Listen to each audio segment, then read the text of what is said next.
Here's a tip. Some machines and online games have higher average payouts than others. Want to try to maximize your odds? Well, do some research online to find games which have the highest RTP or return to player percentage. So now, go get lucky. See you in Las Vegas. Let's get lucky. The two guys that can do it all. Too much electricity this morning. This is a good time. We're having a lot of fun. I had to do a triple take. Ka-ching! Why? Because of parity. I didn't mean to offend. Yeah, it's not going to happen. Load management is a dirty word. Let him rip. You know what? Circumstances provide the results. What? How do you do this once? Oh, Donnie, you got such a good show there. A network that is booming. The Early Line, only on SportsGrid.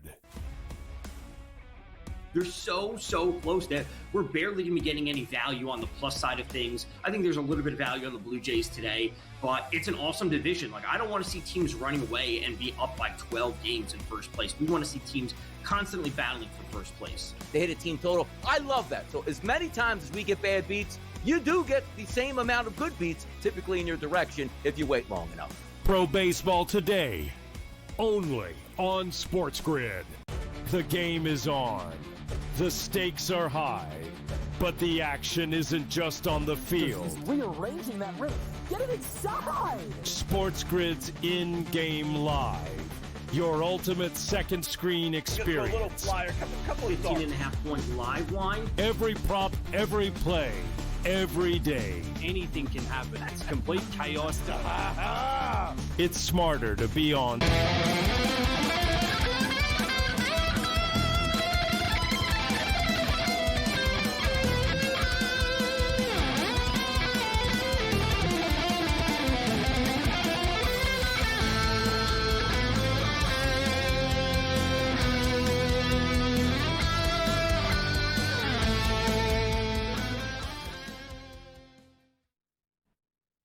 Let's roll. This is SportsRage. I am Gabriel Morency. The pitch, the players, the hustlers, the people that bust them, and everybody else in between. Let's do this thing. The Twisted Tuesday has begun. We got a full house on the program tonight. You know how we roll on the Twisted Tuesdays. Rick Saratella steps up, and then we talk football. Andrew McCannis in the house tonight. We'll also talk football and more with Andrew McCannis, the steamroller. We'll throw it down with us from Kansas City. We'll talk Major League Baseball, NFL football, and more to Reggie Redhead, Cam Stewart in the house this evening. We've got one game going off the board that hasn't started yet on the diamond tonight, and there's nothing in the WNBA. It's sort of the calm before the storm this week. We do have a soccer game tomorrow afternoon, so it's not as if though there's nothing going on in the sports world, but it's a slower week. Major League Baseball All-Star game next week. We only got 3 games at the CFL this weekend. One game tonight going off the board, and it's sort of a pick your poison tonight, like literally. Like, do you want to get salmonella, or do you want to, you know what I mean, E. coli? Which way, you know, you want the Atlanta Braves? They've lost 4 games in a row. The Athletics blow, the Braves blow. They're both terrible. And I like what the odds makers have done here with this game. Sheer pick 'em, right? You know, sheer pick 'em, right? You know, we know that both teams are bad. Like, who's really, you know, you look at this game, there's not exactly like a ton of angles for this game. So minus 110 on both sides right now of this baseball game. The Atlanta Braves and the Athletics. The total is 10.5 in this game. I think there's going to be runs. I don't like that extra hook here. You know, you got to get to 11. We laid 30 cents. We played the alt line. We played 30 cents, minus 130 to get it to 10. And I also rolled the dice with the Athletics. I generally stay away from these, like, terrible D-Gen special games. I don't when it's like college football. I'll bet anything. But like baseball, I'm pretty disciplined where it's like, yeah, you know what? I don't need to touch this game, but it's the only game on the board. So let's play it. We'll roll the dice with the Athletics and play over 10, minus 130. Have the under in this Yankee game. And I got to tell you what, it was cruising along. Like, this game looked like, wow, what a great pick, like under the number. It was scoreless after 4. The Yankees scored 1 run in the 5th, so it was 1-0 after 5. Total closed at a nice 9, and even 9. I was feeling pretty good about things. And then the Yankee offense explodes. They put up 5 in the 6th. They put up 4 in the 7th. Yankees now up 10-3. And the Yankees need to start winning baseball games going into the All-Star break because the Toronto Blue Jays are not letting up. The only thing that can stop the Blue Jays right now is the rain. And that's what's stopping the Blue Jays game right now. The Blue Jays are winning 6-1. We're in the top of the 7th inning. And they were looking for more, actually. They had runners on first and second, but it really started to come down in Chicago. So, when they resume this, the Blue Jays going to be up 6-1. They could call it, and the Blue Jays could get the win, and you'd get a push with the total. The fact that the Jays were already up by 5, a lot of people already been paid. So Jays up 6-1, rain delay. We'll keep our eye on when they're coming back. The Phillies and the Giants, they started about 15 minutes ago. I hate those like 9:45, 9:50 games. Just start the game at like 10 o'clock, right? But it is what it is. They just sort of started. We're in the top of the 2nd right now. Nothing has happened. It's scoreless there. The total's already fallen to 6.5 with Philadelphia and San Francisco.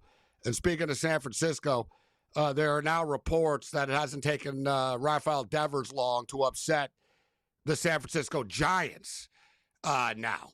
So, of course, with the Boston Red Sox, he wasn't happy that they signed Bregman, which I don't think he really had a problem with Bregman. He wasn't happy that they signed someone to play his position, right? And they expected him to just move.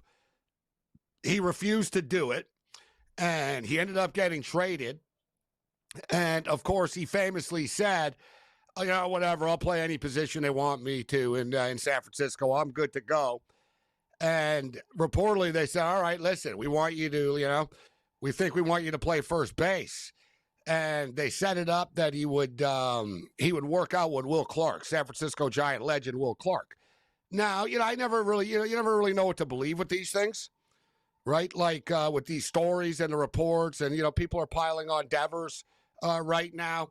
But I saw that Will Clark has confirmed it that Devers didn't show up, not once, not twice, but 3 different times. Like the Giants basically said, "Listen, like we know it's not easy to like play different positions, so we're going to bring Will Clark in, and he'll teach you some tricks to play first base." And Devers said, "Yeah, okay, great," and then he didn't show up. Right? He didn't show up. Not once, not twice, but 3 times. So, now that Will Clark says it, so like it's, all right, you kind of got to believe it. But I can tell you, man, like the modern Major League Baseball player, they really do live in their own world, man. Like Frank Robinson's one of the greatest players ever to play the game. He doesn't get talked about for whatever reason, and baseball like doesn't do a good job. Like you have to be part of a scandal to get talked about almost. But Frank Robinson, like literally one of the greatest players ever to play the game, he was the manager of the Expos for a couple of years.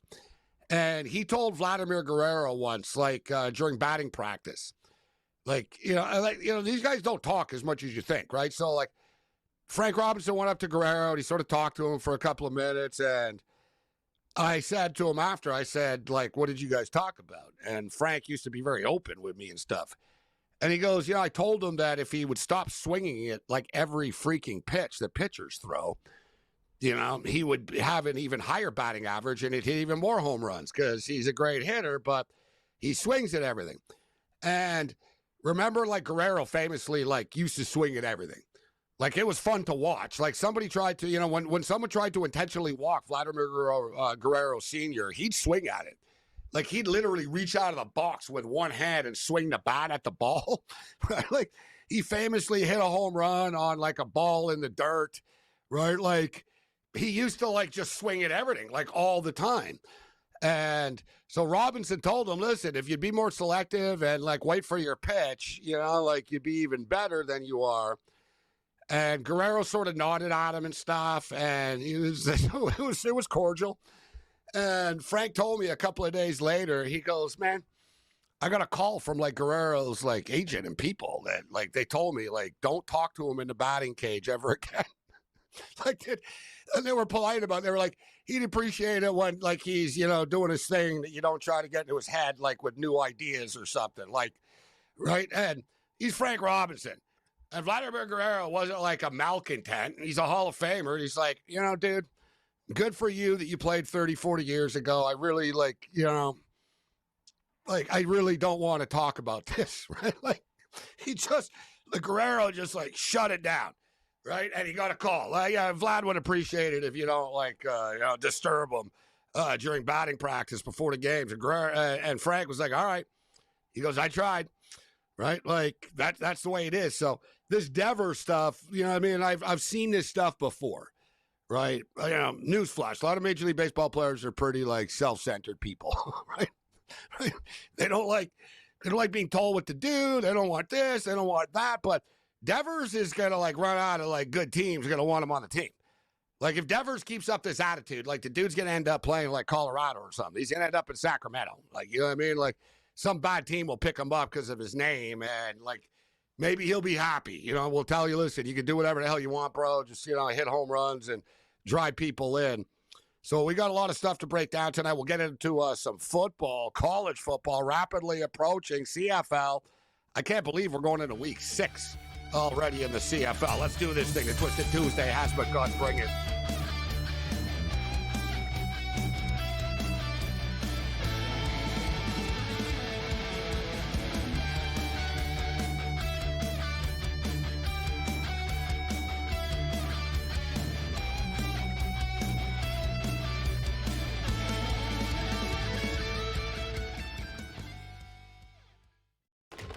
Enter into the magical world of McLuck.com, where even the smallest of spins can win real cash prizes. Adventure into over 1,000 of the best Vegas-style slot games. So what are you waiting for? Unlock your free welcome offer today. Join the fun where winners play and players win. Two guys that can do it all. Too much electricity this morning. This is a good time. We're having a lot of fun. I had to do a triple take. Ka-ching! Why? Because of parity. I didn't mean to offend. Yeah, it's not going to happen. Load management is a dirty word. Let him rip. You know what? Circumstances provide the results. What? How do you do this once? Oh, Donnie, you got such a good show there. A network that is booming. The Early Line, only on SportsGrid. We're going to go through every single thing, and I've got a great team behind me that's going to help me get the job done. I want this to be the place that people come to. There is going to be an energy to game time decisions that you will feel night in and night out. We are going to hit every single one of those markets that you need to know about. We will have everything at our disposal, and we will use that to our advantage. There is not going to be a better place, I promise you, than Game Time Decisions. I'm Kevin Walsh. Tune into Game Time Decisions weekdays on SportsGrid. The game is on. The stakes are high. But the action isn't just on the field. He's rearranging that ring. Get it inside! SportsGrid's in-game live. Your ultimate second screen experience. A little flyer, couple 15.5-point live line. Every prop, every play, every day. Anything can happen. That's complete chaos. It's smarter to be on SportsGrid.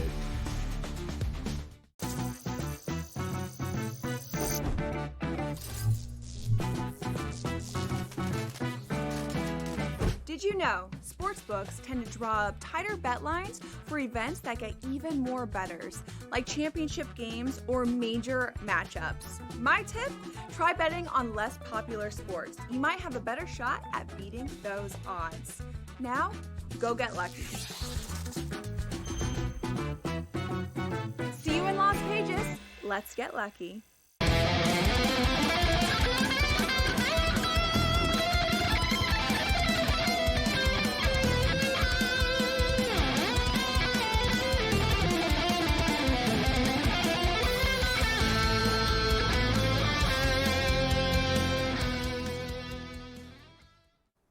Let's roll. This is SportsRage. I am Gabriel Morency, the pits, the players, the hustlers, the people, the bust, and everybody else in between. We got a full house tonight on the SportsGrid Radio and Television Network, Sirius XM Channel 159. Major League Baseball, still a bunch of games going on, one game starting, and as we stated, we pulled the trigger on the over 10 in Sacramento, and we took the Athletics as well, and I generally stay away from these ridiculously stupid bad games. Right, like you've got a bad Braves team, their season's a disaster, and they're like 11 games under 500 or whatever. They've lost 4 games in a row, and you're playing the Athletics, who have been a big disappointment this year. People thought potentially they could be a scrappy, competitive, around 500 type of team. It hasn't worked out that way, and people in Sacramento have shunned them. The A's haven't handled it well there. We can't tell you the A's are up 1-0 right now. But, yeah, normally I stay away from these games. But considering it was the only game on the board, there's not even WNBA right now. We can get exotic if we want and hit the international scene. But, like I said, we're at the bottom of the third right now in San Diego. D-backs and the Friars are scoreless still. 1-0 Athletics, bottom of the first. The Blue Jays in a White Sox game, torrential downpour started on the top of the seventh inning. The Blue Jays are rolling once again, gunning for their 10th consecutive victory. They're up 6-1. They should eventually resume that game. 6-4 Guardians over the Stros right now. Phillies and Giants are still scoreless. They're at the bottom of the second. The Angels are up 1-0 on the Rangers. We're going to the top of the fourth there. The Mets and Orioles got a wild one going on. 7-6 in extra innings. And the Yankees are up 10-3, putting the finishing touches on a game that I had the under of. And it was 1-0, going into the sixth inning. I see that it's still heavily pouring in Chicago right now. So this game will not be restarting anytime soon. If you were the White Sox, is there really any reason to, complain if they just call the game? I understand, if you were a winning team and you're worried about, every game counting and stuff like that, you'd be like, no. Don't cancel the game. We might be able to come back. It's the top of the seventh. It's 6-1. I guarantee you, if you asked any White Sox player right now, do you want to go back out there and lose? Or do you want to go home right now? I guarantee you every White Sox player would say, call the game. Let's just go home. It's over. And if you're the Blue Jays, it's like, yeah, whatever. Things are going so well. They're probably having a good time just waiting this out in the clubhouse right now. All right, let's bring Cam Stewart in. We got Andrew McKinnis in the house, Cam. Blue Jays rolling once again. A little bit of a delay here. And this comes into play for run line players, a later run and a half with the Blue Jays, because you don't get paid for that until the game is over. And that would be null and void if they did call the game right now, and all total bettors would get their money back, right? If you had the over, under, the total would suddenly be void if they called the game. And, of course, the Blue Jays were up by 5, so at some sports books you already paid for the Blue Jays win. But, like I said, they just showed a live shot of Chicago, and it's still, really, really coming down. They're nowhere near close to coming back here tonight. I wouldn't be surprised if they do call this. I agree. It is with you. only 9 o'clock, though, in Chicago, actually. They're an hour back, so it's not they have an early McKinnis game is tomorrow. An hour ahead. Yeah, McKinnis is an hour ahead. He's on weird time, that East Coast time. But I'll tell you, the Blue Jays play at 2:11 Eastern tomorrow, too. So you're right, Gabe. If this thing keeps up the way it is, it's done. I have the Blue Jays minus 1.5 as well. They'll carry it over till tomorrow. Yeah, maybe. If they're playing an afternoon game, they'll say, you know what, we're going to play these other innings at 12 o'clock or something tomorrow. We'll finish the game. Like I said, the White Sox could just wave the white flag and not really protest it. You know what I'm saying? If you were the Dodgers or the Phillies or something, you'd be like, we're not stopping the game. We're down by 5. I don't care if we're waiting 3 hours. We're coming back. Right, McKinnis? But if you're the White Sox and you're freaking terrible, what's the point? Just wave the flag and get the hell out of there. But my guess is, guys, that since, Cam said, they're playing an afternoon game tomorrow, my guess is they'll just carry this over. That's what they've been doing this year. They'll carry it over till tomorrow. Will my bet be in space, or are they gonna they're gonna leave it till tomorrow and so it's just suspended, or am I gonna get shunned on the minus 1.5? That's the question. I think you're gonna get shunned. Okay, fair enough. What are you gonna do? It's Mother Nature, eh? After getting screwed in Wimbledon earlier in the week. Yeah. What, my Grigor Dimitrov fake rib injury? The guy, Dave, you know he's done that in 5 straight majors? I had no idea. Over. Listen, I can't speak for every sports book, but I know the mainstream books are going to cut it off because it becomes a whole new thing tomorrow, right? They're going to cut it off. But how you doing? They have to investigate that fool. Do you know he's done it 9 times, that Bulgarian Grigor Dimitrov? 5 straight majors he's gone down to injury, leading against favorites, too, as a dog. Where's the investigation? Stop betting on him. That's probably a good That's tip. what's kind of weird, Cam. I haven't bet him 5 times. I bet him once against Sinner. I'm like, where's my money? I should have took the cash out. Cash out was huge.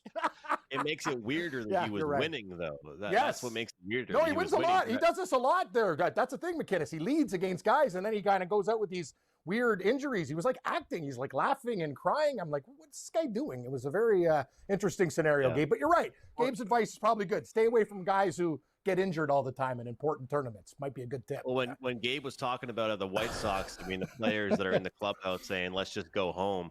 It reminds me of, I've been watching a lot of tennis lately, guys, and Ben Shelton, he warmed up for 40 or 50 minutes, then came out. And I don't know if you guys saw, his match was 1 minute or like a minute and a half. So it's like they had to call the game the day before. He shows up and does a 40-minute workout to warm up. And then he has like 4 aces in a row or 5 aces in a row. And that's the match. It's like, I get it. You got to finish it. But if you're him, the reporter says to him, are you going to get some more training in, or are you going to call it a day? He's like, I'm just going to call it a day. My warm-up was longer than the match.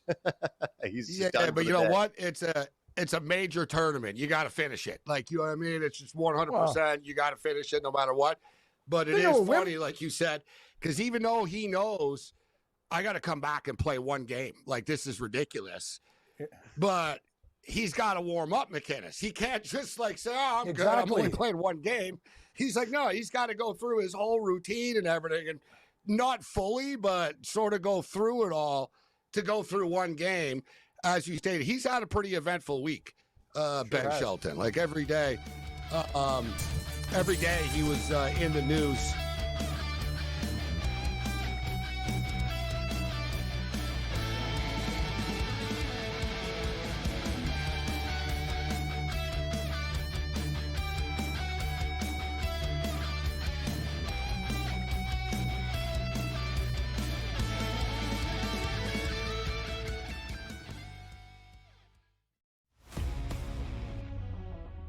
That insult to injury, Aaron Judge gets hit by Anthony Volpe. What did he do? Punch him, hit him with a bat? No, he hit him with a baseball. Basically floated it over as Judge was running, and you see the picture there. Bloodied up.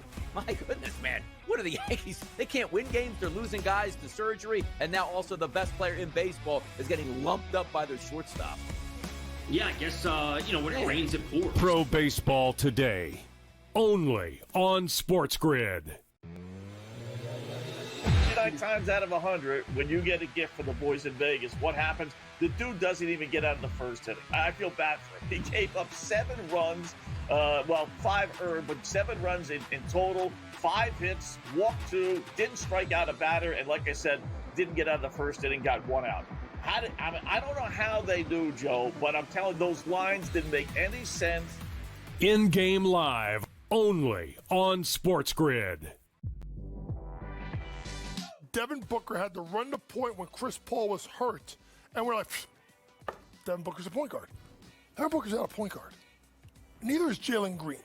So I need to know, once you get rid of Bradley Beal, who cannot be on that team, who is the point guard? And then I think as a 6th man, I actually don't mind it with Jalen Green. Betting above the rim, only on SportsGrid. What is going on with the Pittsburgh Steelers? How about I answer your question with a question, Kev? Okay. What could possibly go wrong? I would say it's possible that you somehow, in bringing in Aaron Rodgers, which is supposed to be a win-now move, look around at your team and go, wait, Pickens, Minka Fitzpatrick, and T.J. Watt aren't on it anymore? Game time decisions, only on SportsGrid.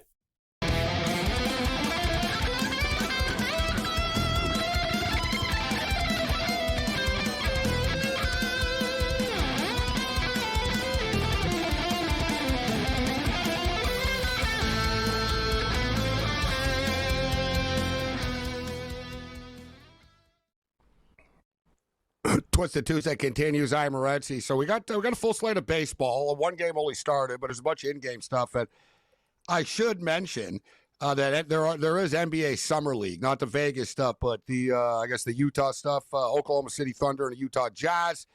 Utah minus 1.5, 161.5 right now. Lakers and Spurs 14-14 midway through the first. 179.5. Lakers minus 5.5. I'll start dabbling next week. When we get to Las Vegas with Summer League play. Wimbledon on to the quarterfinals tomorrow. It's been a pretty entertaining week of tennis at the All England Tennis Club. And we got the FIFA Club World Cup tomorrow afternoon as well. But McKinnis in the house with us. And Andrew, we brought this up during the season before you go to Quebec Major Junior Hockey League games. And there was, it's been a buzz for the past little while about NIL and NCAA and what it's going to mean for the CHL. And I, like a lot of people, really kind of shrugged at it, like, to be honest with you, right? I was like, whatever. You'll lose a couple of kids here and there, but you're not going to lose the top-tier type of players that have no reason to leave, that are going to be the number one pick in the draft, etc. But they evidently do have a reason to leave. They have 700,000 reasons to leave, and that's a lot of money. Right? Like, even if I'm going to be making money in the NHL in a couple of years, I could play for free and live in a stranger's basement in Medicine Hat, Alberta, or I can live in my own place, get paid $700,000 and play at a beautiful facility at Penn State with a hell of a lot less pressure. People only care about the football team on that campus. Like, they won't even know who the hell the kid is, even though he's making $700K. I mean, the long snapper's making that on Penn State football team. So, like, it won't, like, he's not under big pressure there. He is. Like, he's going to have to deliver, actually, for the $700K. He's going to have to, like, they expect to win a national championship, actually. But it seems like, oh, boy, like, this could be a problem. But I don't think the sky is falling. But the CHL is going to have to address this. And I was getting messages today from people in the CHL, play-by-play guys. I'm buddies with the Ontario Hockey League alumni president. And they're not going to have a choice. Like, they're going to have to start spending money, right? Like, the Kitchener Rangers are totally redoing their arena, practice facilities. Like, they're going to have to, like, a lot of these junior arenas are dumps, man. Like, they're old-school barns and stuff, and it seems quaint and cool. But if you're a top-flight prospect, you don't need to go through this. Like, and especially if you're going to get offered, $700,000. What are people saying in Halifax about this, McKinnis, about the CHL? Well, you know what? I was just actually volunteering at a charity golf tournament last week, and there were a ton of general managers, there were scouts and all kinds of different people that were at that tournament, former NHL players and things. I actually got to meet Jack Armstrong, broadcaster for the Raptors. It was cool meeting him. But a lot of time, these scouts I talked to for the Halifax team, they were talking a lot about how it's going to be a little bit of kind of the bottom tier players, Gabe, and then the top tier players, but the middle of the pack players are there to stay. And I think for the Gavin McKennas of the world, and those don't come around every year, right? Those are every couple of years. He already knows he's the number one overall pick, right? So he played last year in the WHL. Then he did that, played in the CHL. Then he says, okay, I'm going to go do this and go make money, go play in the NCAA. Because he already goes into that knowing he's the number one overall pick. I get that, McKinnis, but the scary thing is from the CHL, and I understand, like, I don't think the sky's falling either, that everyone's going to leave.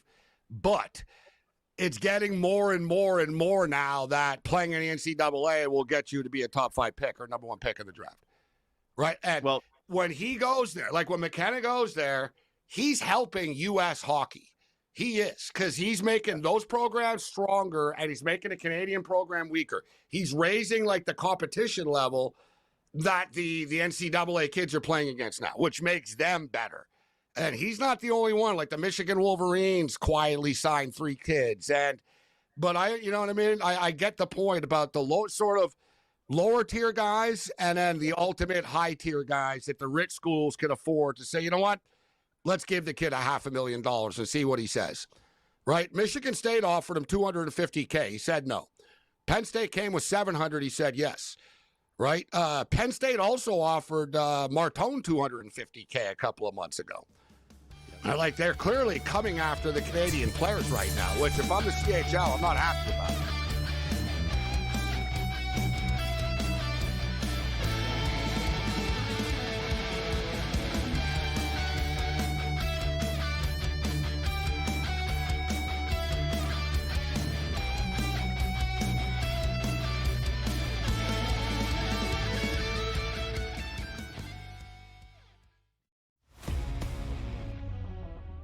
to add insult to injury, Aaron Judge gets hit by Anthony Volpe. What did he do? Punch him, hit him with a bat? No, he hit him with a baseball. Basically floated it over as Judge was running, and you see the picture there. Bloodied up.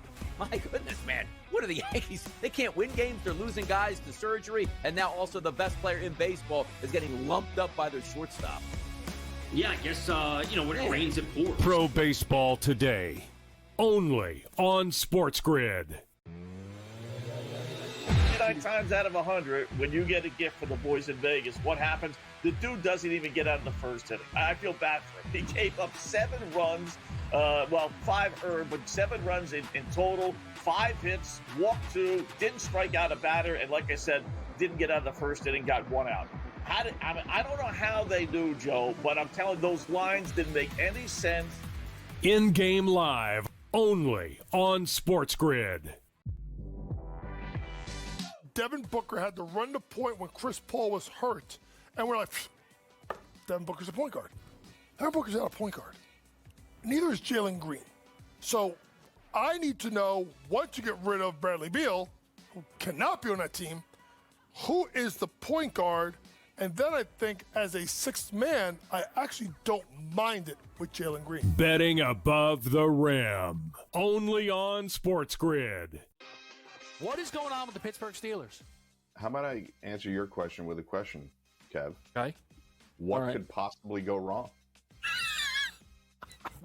I would say it's possible that you somehow, in bringing in Aaron Rodgers, which is supposed to be a win-now move, look around at your team and go, wait, Pickens, Minka Fitzpatrick, and TJ Watt aren't on it anymore? Game time decisions, only on SportsGrid.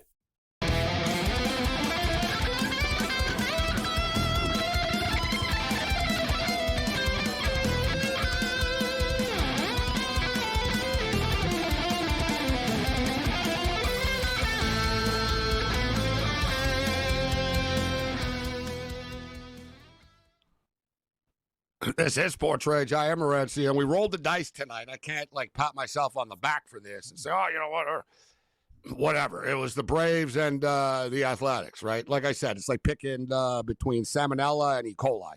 It's like, all right, we'll take our chance here, and we'll eat it. The A's are up 5-0 on the Braves right now, top of the second. So they put a quick 5 spot up. Totals 13.5 right now. We're also on over 10. So win game totals 13.5. And you can get the Braves plus 4.5 right now. And the Braves do have a runner on second base with 1 out. So we got some runs going. Any late night baseball bets for you, McInnes, tonight? I've got over 11 in the Braves and A's game, over 5.5 runs, a little sprinkle on the Braves. So I got some work to do with that one, but obviously it's still pretty early on. And then I have first 5 over 2.5 runs for the Cardinals, but that was a huge delay. So that kind of bothered me. I'm not really feeling. Once I saw that delay, I was like, that bet's chalked. I counted that a loss. No, you know what? Delays lead to runs. Delays lead to runs. The pitchers do not like delays. I'm telling you, more often than not, these games, it's the worst. If you have a good pitcher and there's a delay, you're like, yeah, it's done. Right? They're going to take him out of the game. He's not going back in after. They're not going to make a pitcher sit for another hour or two. So you always get new chaos in here. I'm telling you, I would feel better about it, but you're going to need some runs. There's first and second right now in the bottom of the second. But I hate whenever there's a delay. It throws everything. It's like a new bet suddenly. It's like football. Yeah. Baseball games go over. Football goes under. When football teams, or when there's a lightning delay and stuff like that, and a football team, you see it all the time, they have to go to the room for an hour or two. Football players cannot dial it up in the same way. But they get so psychotically fired up before the game and they pace themselves, it's impossible to do it again. The whole raw stuff and you've been in the room for an hour and a half. The game's always just both teams are always just sort of let's get the hell out of here. I'm telling you, there's a method to the madness. Any late night baseball bets for you here, Cam?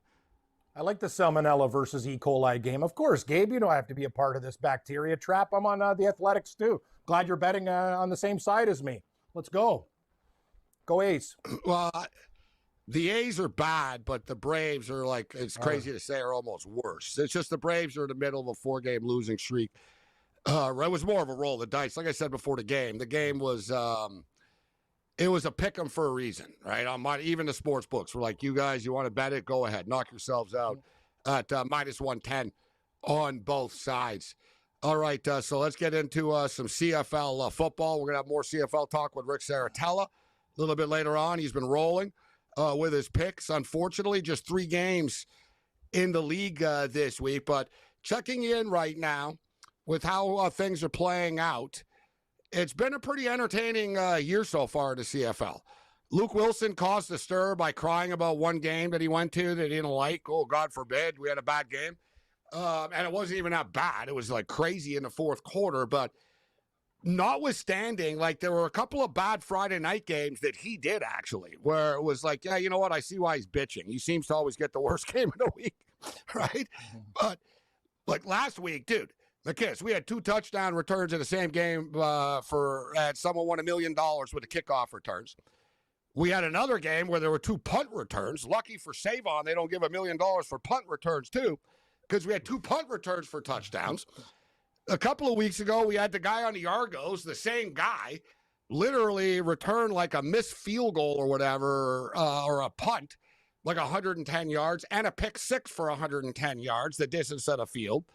Like, there's been some really crazy, entertaining plays. Like Bo Levi Mitchell last week threw like 5 touchdown passes. The BC Lions with a really gutsy win on the road against the Montreal Alouettes. There's been a lot of good stuff, McKinnis, in the CFL this year so far.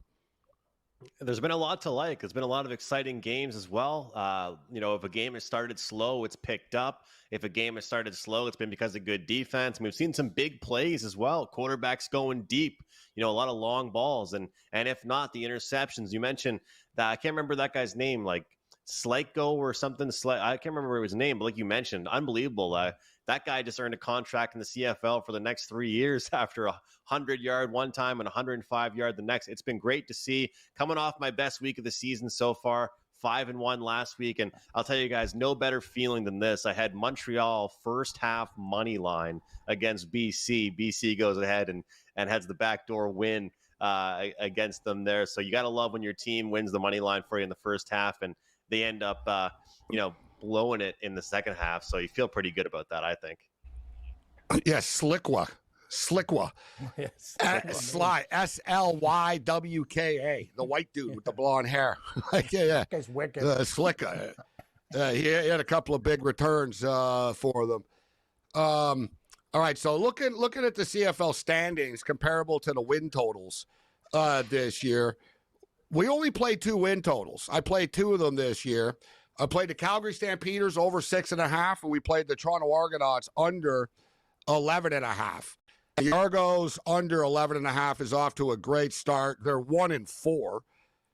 So they essentially have to go 12-2 to beat me right now. Hell, at this rate, we might win this bet in like 2-3 weeks. Like they might mathematically be impossible to actually win 12 games and be at 6. I mean, hell, they got 2 more losses, and they lose the total bet. So we're looking good there. Calgary had been a very pleasant surprise at 3-1. I knew they were going to be good, but 3-1 is like is better than I was hoping for. They were 6.5. They can go 4-10 right now, and we could still win that bet. But we're going to learn a lot about the Calgary Stampeders, I think, this week.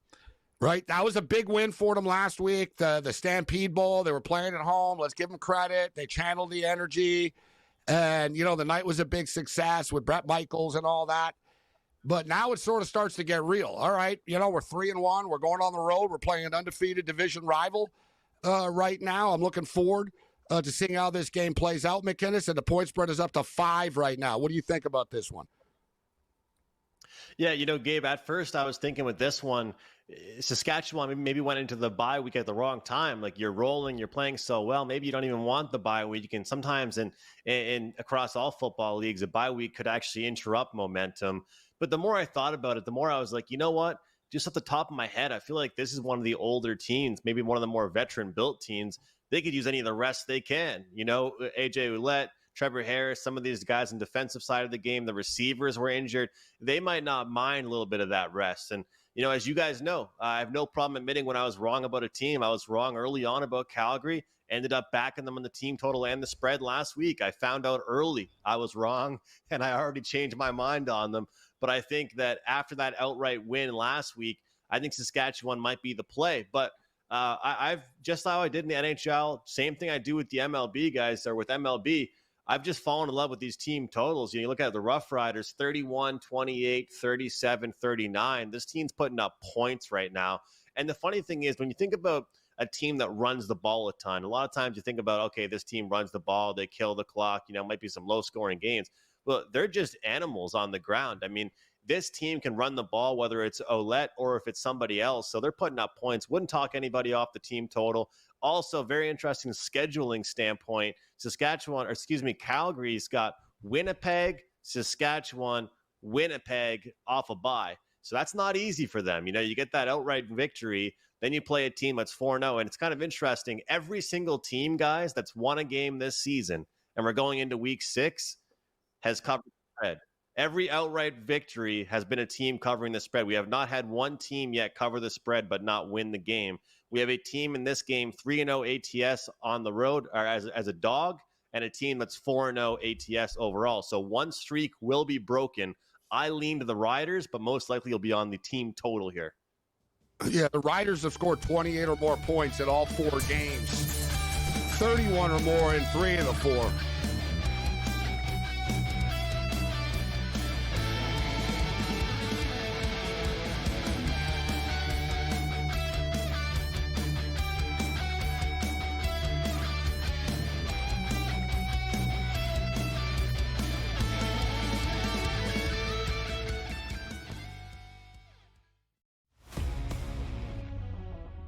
That insult to injury, Aaron Judge gets hit by Anthony Volpe. What did he do? Punch him, hit him with a bat? No, he hit him with a baseball. Basically floated it over as Judge was running, and you see the picture there. Bloodied up. My goodness, man. What are the Yankees? They can't win games. They're losing guys to surgery, and now also the best player in baseball is getting lumped up by their shortstop. Yeah, I guess, what it rains, it pours. Pro Baseball Today, only on SportsGrid.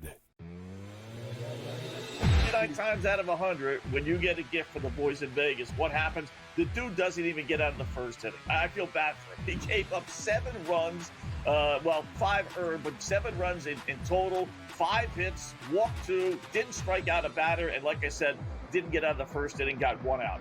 I don't know how they do, Joe, but I'm telling you, those lines didn't make any sense. In-game live, only on SportsGrid. Devin Booker had to run the point when Chris Paul was hurt. And we're like, Devin Booker's a point guard. Devin Booker's not a point guard. Neither is Jalen Green. So I need to know, once you get rid of Bradley Beal, who cannot be on that team, who is the point guard? And then I think as a 6th man, I actually don't mind it with Jalen Green. Betting above the rim, only on SportsGrid. What is going on with the Pittsburgh Steelers? How about I answer your question with a question, Kev? Okay. What could possibly go wrong? I would say it's possible that you somehow, in bringing in Aaron Rodgers, which is supposed to be a win-now move, look around at your team and go, wait, Pickens, Minka Fitzpatrick, and TJ Watt aren't on it anymore? Game time decisions, only on SportsGrid.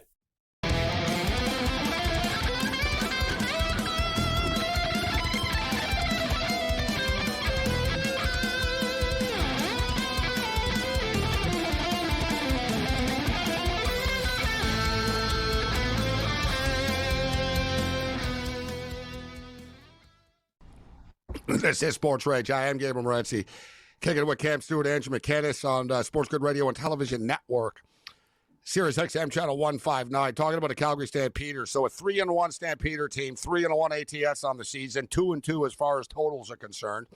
The Riders are a perfect 4-0, and they're 4-0 against the spread. They're 3-1 to the over. We were just talking about the Riders and their potent offense this year. And it's been very effective. And they've had a lot of guys out. yet it doesn't matter. Like McKinnon said, they'll run the ball, but yeah, they'll run the ball and they'll pick up 12-yard chunks when they do it. Like they move the ball down the field and then they mix in the play action. They're a really good football team. But with that being stated, if you look at who they played, the BC Lions with Jeremiah Masoli are just a bad football team. Like Masoli was terrible. They beat them 37-18. Their other 3 wins, they beat Ottawa by 5 points. Ottawa nearly backdoored them in week 1. They went to Hamilton. They won 28-23. It was a wild, close game. They pulled it out. Give them credit. Hamilton wasn't in a groove yet. Toronto Argonauts are a terrible team this year, and Saskatchewan won 39-32, and they needed a kickoff return, like with no time left on the clock, to do it. So like I said, the only game that they've rolled somebody this year has been the BC Lions with Masoli. And we should note as well, guys, the CFL with the head-to-head history, it seems to repeat itself quite a bit in a 9-team league. And the Calgary Stampeders have beaten them 5 of the last 7 times they played. Like outright. Like not just, they cover the spread. No, they beat them. They beat them 27-12 last year. They lost 37-29. They beat them 26-19, 33-31. They lost 29-26. They beat them 36-10, 32-21. Historically, this has been Calgary's series. So if you're Calgary, guys, I think you're going in here with a little bit of confidence, actually. Like Dickinson was the coach for all these. He's going to tell them, hey, listen, we've had success here before, guys. Let's keep this thing rolling. I like Calgary plus the 5. And damn right I'll be betting the over of this game. Although I've been betting the over of every CFL game. I kind of agree, Gabe. I think Calgary might be a dangerous dog in this spot. If you look at Saskatchewan, they've given up a lot of points too. Calgary's really effective. They have great receivers too, long guys that can, really stretch the field, and the play calling has been good. They've been a pleasant surprise this year. I expect fireworks in this game. You guys are right, like team totals and overs. It'd be very hard to bet an under in this football game, that's for sure. But I might take the points as well. Well, their wide receivers are hurt. Like it's kind of a problem actually. Like you know what I mean? Like Vernon Adams hadn't thrown a touchdown pass before. Like this past week, he finally threw a touchdown pass, which was pretty crazy because he had 800 yards passing, but he didn't have a single touchdown pass, and and through 3 games, which was strange. He had like 3 last week, but they're going to need more. Like they're going to need more separation. When Bagleton went down, it really hurt them. He's like by far their best receiver, and when he went down, like it hurt their offense a bit, but. Calgary, just as a whole, they're just like one of these like teams that like no one believed in. They got a chip on their shoulder. Dickinson's under pressure to actually do well, and everything is falling into place for them. And they've got injuries on defense too. They lost like that Marquise Lee kid, dude, who's like the leader of their team, and they fought through it. So this is going to be a fun game this week. Friday night football, Saturday. A desperate Ottawa Red-Black team, 1-4 right now on the season, gets a rejuvenated Hamilton Tiger Cat team that Bo Levi Mitchell, their quarterback, is suddenly red hot, threw 5 touchdowns last week. The week before, he lit up the Montreal Alouette defense. The Ticats put up 35 against the Alouettes. They just put up 51 against the Argos.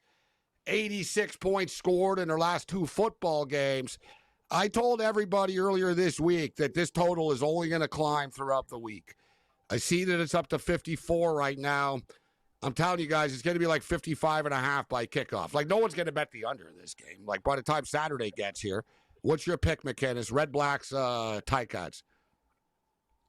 Give me the Red Blacks here. I like this one. I just think that looking at last week, I mean, this seems like how could anybody not like the Ticats? I mean, they absolutely destroyed the Argonauts. They made it look easy. Kenny Lawler with like 3 touchdowns, catching a long ball every single drive. Yeah, just for the record, I fell for that last week. People are like, oh, you see Hamilton against Montreal, they're going to beat Toronto for sure. I'm like, no, I'm not. I don't trust the Ticats playing well 2 weeks in a row.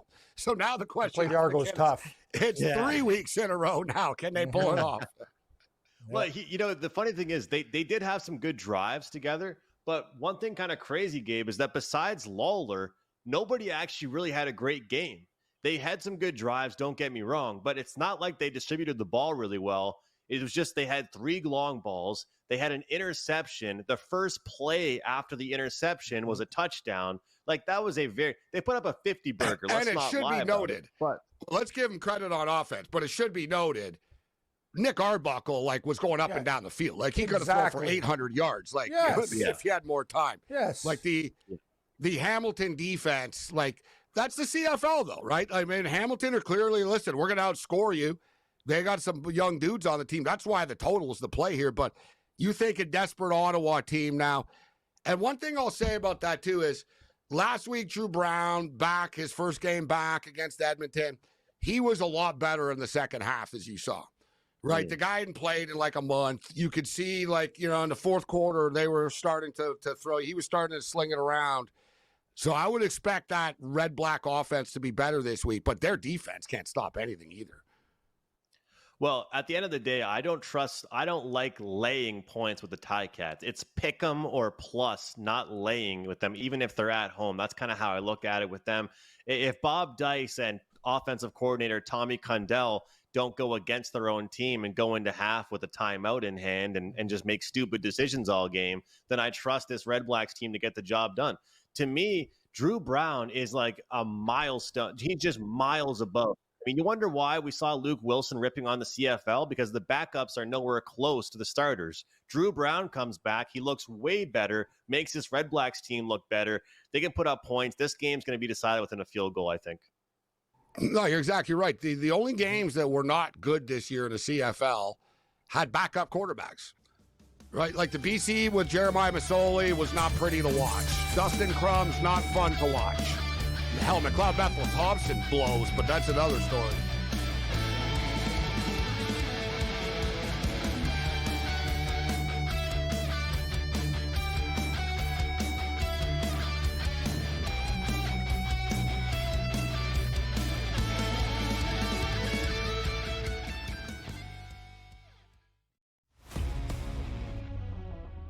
That insult to injury, Aaron Judge gets hit by Anthony Volpe. What did he do? Punch him? Hit him with a bat? No, he hit him with a baseball. Basically floated it over as Judge was running, and you see the picture there. Bloodied up. My goodness, man. What are the Yankees? They can't win games. They're losing guys to surgery, and now also the best player in baseball is getting lumped up by their shortstop. Yeah, I guess, when it rains, it pours. Pro Baseball Today, only on SportsGrid. 9 times out of 100, when you get a gift for the boys in Vegas, what happens? The dude doesn't even get out of the first inning. I feel bad for him. He gave up 7 runs, 5 earned, but 7 runs in total, 5 hits, walked 2, didn't strike out a batter, and like I said, didn't get out of the first inning, got 1 out. I don't know how they do, Joe, but I'm telling you, those lines didn't make any sense. In-game live, only on SportsGrid. Devin Booker had to run the point when Chris Paul was hurt. And we're like, Devin Booker's a point guard. Devin Booker's not a point guard. Neither is Jalen Green. So I need to know, once you get rid of Bradley Beal, who cannot be on that team, who is the point guard? And then I think as a 6th man, I actually don't mind it with Jalen Green. Betting above the rim, only on SportsGrid. What is going on with the Pittsburgh Steelers? How about I answer your question with a question, Kev? Okay. What could possibly go wrong?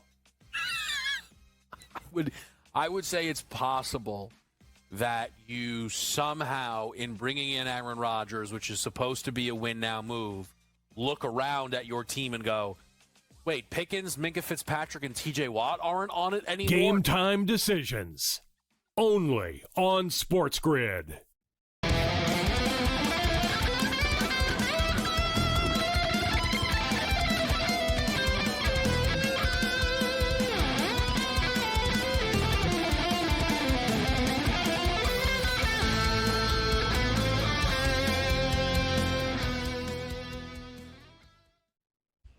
All right, we got a couple more minutes.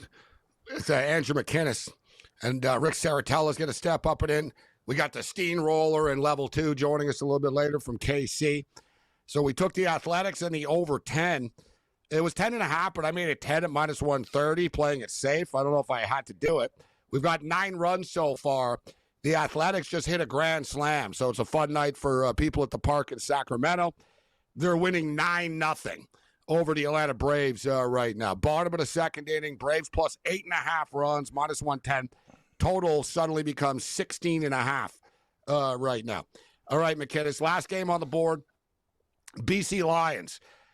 You know, early in the game, they were struggling. The Alouettes scored the quick touchdown, and it looked like, oh, boy, this is going to be like they're going to have a problem. They're looking at 1-4, and they really couldn't get anything going early, but they were hanging around, and McLeod Bethel-Thompson, his inaccuracy was keeping BC in the football game.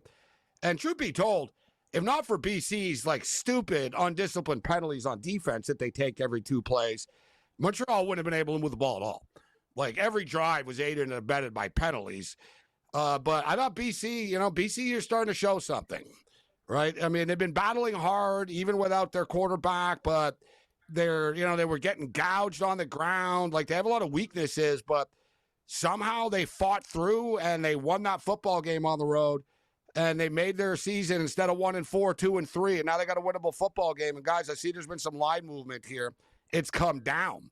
BC were 3.5 all week. Now they're 3, minus 165 on the money line. Total 50.5. McKinnis, what do you think about Sunday night, the last game of the week, 7:00 Eastern? Gabe, very similar to what you said about Drew Brown turning it on a little bit in the second half versus the Elks. I think we could sort of say the same thing about Nate Rourke. And, he looked good slinging the ball. I think he started to look real comfortable. When that guy gets confidence, you can just tell. You can just see the confidence with his throws. He's not hesitating whatsoever. And I think a lot of people are going to be on the Elks in this one, especially if they could have gotten the 3 in the hook. It seems like that'll be a smart bet. Third straight road game for the BC Lions. And sometimes you can take that stuff into account. But I also find that sometimes in the CFL, those spots don't really matter until we reach double-digit weeks. Does the road traveling and this and that and the bye week, does it really matter if we're in week 5 and 6? We'll find out. I'm on the over 24.5 in the first half here, guys. This is a number here that I like. This is 2 teams that I think will get involved early and often. The Elks, you know what? Hats off to their offense. Finding their offense. Trey Ford's moving the ball well. Their run game is good. We saw some punt returns from them. Still don't trust their defense, though. I mean, it might have been a backdoor touchdown, but they still gave up 30-plus to the Red Blacks in their victory, in their first victory of the season. So I think we see a Sunday night firework game here. Both teams get involved early and often. Over 24.5 in the first half. Over 24.5 points scored in the first half, says Andrew McKinnis. Talking about how history often repeats itself in the CFL. The BC Lions have owned Edmonton. 8-1 straight up last 9, 7-2 against the spread. Edmonton did beat them once last year. Although, if you recall, last year, BC had all kinds of quarterback chaos. So everybody was hurt. So they lost once. But for the most part, BC have beaten them down. And, in fact, they played once this year already. They played the season opener, the game that I was at. 31-14 final score, BC. Although it was close at the half, BC pulled away in the second half. This is a huge game, actually, for both teams, especially with Calgary being good right now. Like, we're already looking. Normally, there's a saying in the CFL, obviously, that the season doesn't really start until after Labor Day, right? But not this year. There's so many good teams in the West, man. Winnipeg are good. The Riders are good. Calgary are 3-1 right now, right? Like the BC are not going to, BC are like a 500 team, a little better than 500. Like they're like a 10-8 team, I thought, coming into the year type of deal. Like you're going to need to win games. Otherwise, you're going to miss the playoffs in the CFL this year. Like each week matters already, guys. I agree with you. And I'm going to tell you, I think BC might be in for the spot play. I agree with you, McKinnis.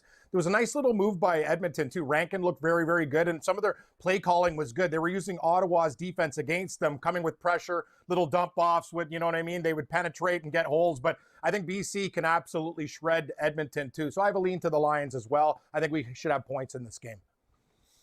I'd be surprised if Edmonton wins 2 weeks in a row. I would assume these guys are partying hard all week, coming off their big win. Their big party time. Yeah, we beat Ottawa. Let's do it. The first time they've won a home game in June or July in 3 years. So I'm sure they had a pretty good time on Sunday night.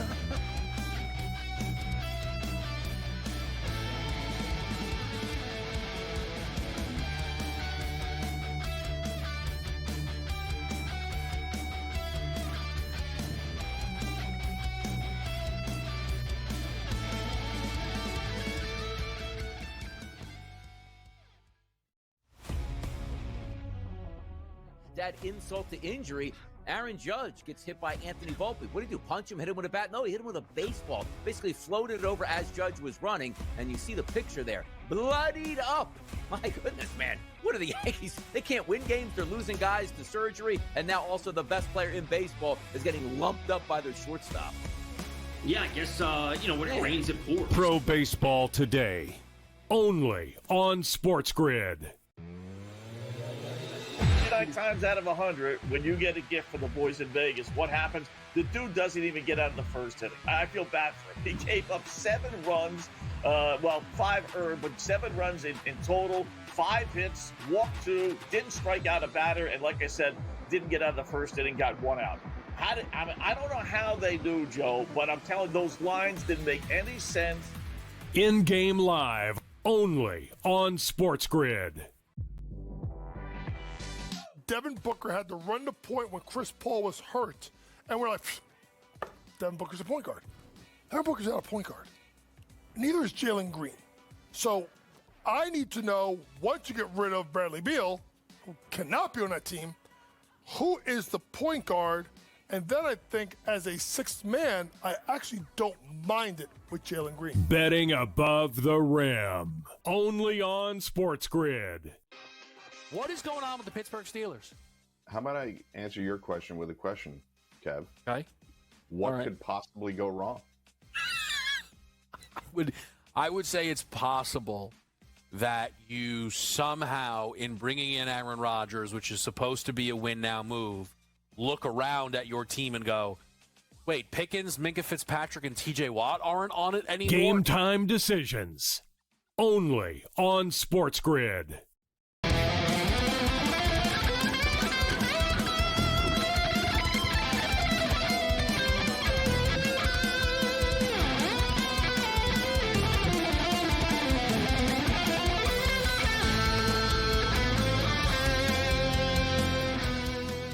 SportsRage Late Night continues. I am Gabriel Morency, SportsGrid Radio and Television Network, Sirius XM Channel 159. Let's do this thing as the countdown to kickoff continues.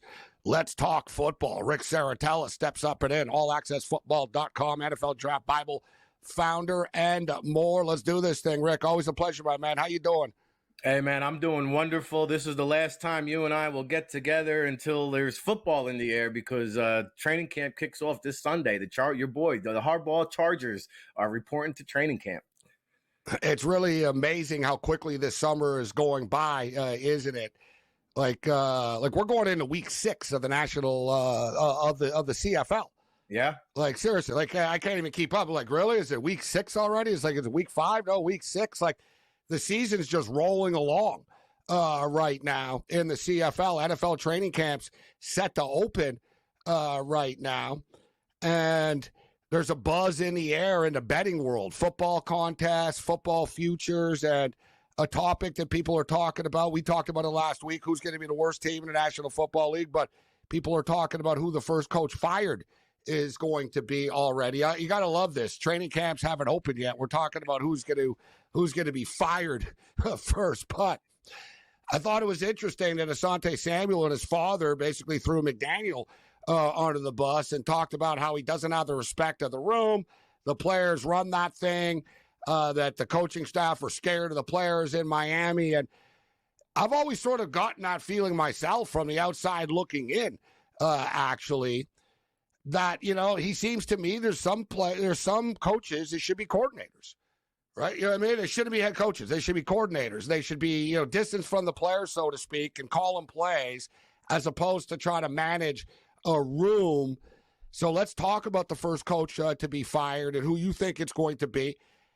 Every article you read, everybody says the same person, Brian Daboll. Right? Oh, Brian Daboll. He's under a lot of pressure in New York. If Brian Daboll was going to get fired, he already would have been fired. Right? Like they believe in him. They would have fired him already. They would have fired Shane after the Saquon Barkley Hard Knocks debacle and all that type of stuff, Rick. Like I've always believed this. If they were going to fire him, they would have already, and they would have let him just draft and pick another quarterback right now. I think Daboll has a couple of years, and if he doesn't win with Jackson Dart and they don't turn it around with Jackson Dart, then he will eventually be let go. But I don't see him being the first coach fired, despite what everybody else thinks, Rick. No, I agree with you, Gabe, because it would have been done last year if they were going to get rid of him. And so now he's got his quarterback in tow.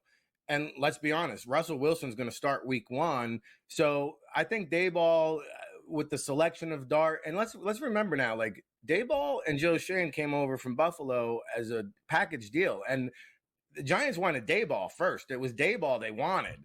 And Schoen was kind of his recommendation, his guy. So I can't see Schoen firing Daboll and then Joe Schoen staying. I don't see a world where that exists. So I don't think Daboll is going to be on the hot seat. I think this Giants team is going to overachieve. In fact, the players love. Like, I don't know if there's a head coach that's loved more than Brian Daboll. I mean, they loved him here in Jersey. So I don't think it's Daboll. I do think Mike McDaniel could be a candidate because right now, like, I see the New England Patriots vastly improved. Could the Jets maybe leapfrog them? It's possible. All of a sudden, Miami could be there. I think McDaniel's a candidate, but I'm staring right down the barrel at Carolina. I know they just had a new head coach, but they got Dave Canales. Dave Canales. He's been there 1 year. He's been there 1 year. And you just said some guys are great coordinators.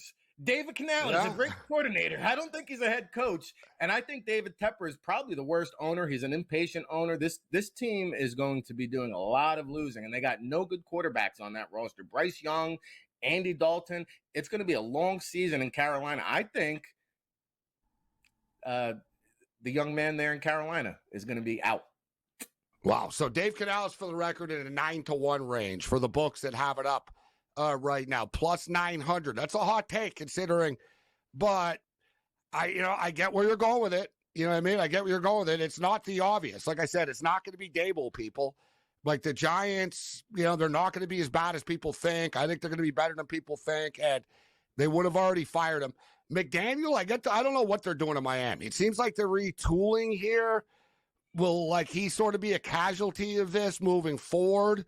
Right? Their schedule is kind of soft to start the season, so they could rack up a couple of wins. I think in the big picture, I don't think McDaniel's going to win there. I think eventually they will throw him under the bus, but I don't see McDaniel being the first one fired. Shane Steichen is a name that pops up often. So Irsay just passed away. Do you think that the family would fire Steichen out of frustration if they struggle again, which they probably do, to be honest with you? Well, I thought he did a good job.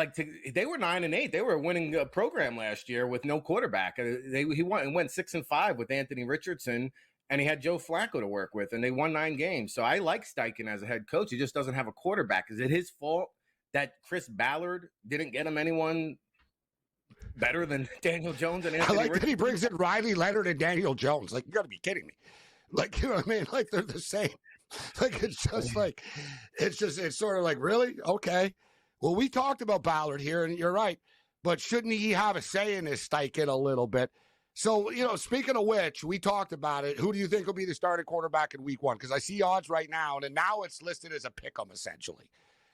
Anthony Richardson minus 105, Daniel Jones minus 105. Who do you think will be the starting quarterback? Daniel Jones is going to blow it through the roof in the classroom. He's going to come in. He's going to know the playbook. He's going to know all the audibles. He's going to know all the terminology. Daniel Jones is a smart guy. He just folds under pressure. And so that's going to maybe fool Steichen initially. He's going to say, man, there's something I can work with here. Anthony Richardson was injured during the OTAs. He may be injured to start training camp. That's going to put him behind the 8 ball. I think Daniel Jones wins the starting job. I don't think it's even close. How about Kevin Stefanski and Cleveland? They're going to be back, bro, right? But are they going to allow him to go through this, or will they blame him? Will they let him be part of the rebuild? Or are they going to say, you know what, we're 0-6 and we're firing this guy right now? No, I think that's Andrew Berry's guy because, he, believe it or not, Kevin Stefanski, I'm pretty sure is the only head coach in the National Football League to be a 2-time NFL coach. Yeah, I don't know how that's possible, but to be honest with you, it devalues the award. Okay, so what? Belichick's never been. Sean McVay's never but this guy's been. Okay, come on, bro. Okay. So just it devalues it. So. Well, it's going to be a game of musical chairs with 5 quarterbacks, right? So I think he gets a pass. And that's it's why not his fault. Like, that's the thing. You're giving this guy, 5 bad cards, right? He's sitting at a table. He's looking to Sean Watson. You flip the card over. Kenny Pickett. You flip the card over. Like, we're going to Monaco.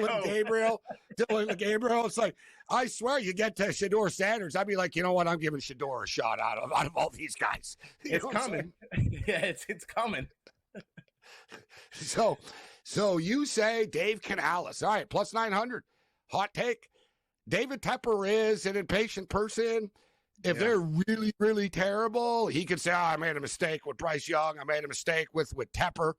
Tepper could say, I made a mistake with Canales.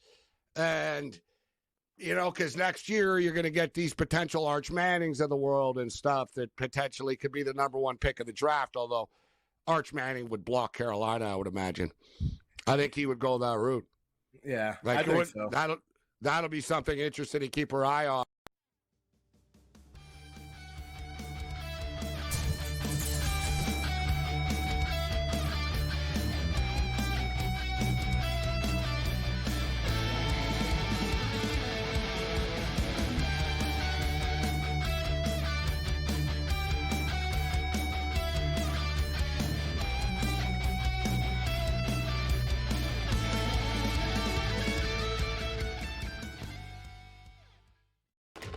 Enter into the magical world of McLuck.com, where even the smallest of spins can win real cash prizes. Adventure into over 1,000 of the best Vegas-style slot games. So what are you waiting for? Unlock your free welcome offer today. Join the fun where winners play and players win. Two guys that can do it all. Too much electricity this morning. This is a good time. We're having a lot of fun. I had to do a triple take. Ka-ching! Why? Because of parity. I didn't mean to You offend. see the picture there. Bloodied up. My goodness, man. What are the Yankees? They can't win games. They're losing guys to surgery. And now also the best player in baseball is getting lumped up by their shortstop. Yeah, I guess, when it rains, it pours. Pro Baseball Today. Only on SportsGrid. 9 times out of 100, when you get a gift for the boys in Vegas, what happens? The dude doesn't even get out of the first inning. I feel bad for him. He gave up 7 runs, 5 earned, but 7 runs in total, 5 hits, walked 2, didn't strike out a batter, and like I said, didn't get out of the first inning, got 1 out. I don't know how they do, Joe, but I'm telling you, those lines didn't make any sense. In-game live, only on SportsGrid. Devin Booker had to run the point when Chris Paul was hurt. And we're like, Devin Booker's a point guard. Devin Booker's not a point guard. Neither is Jalen Green.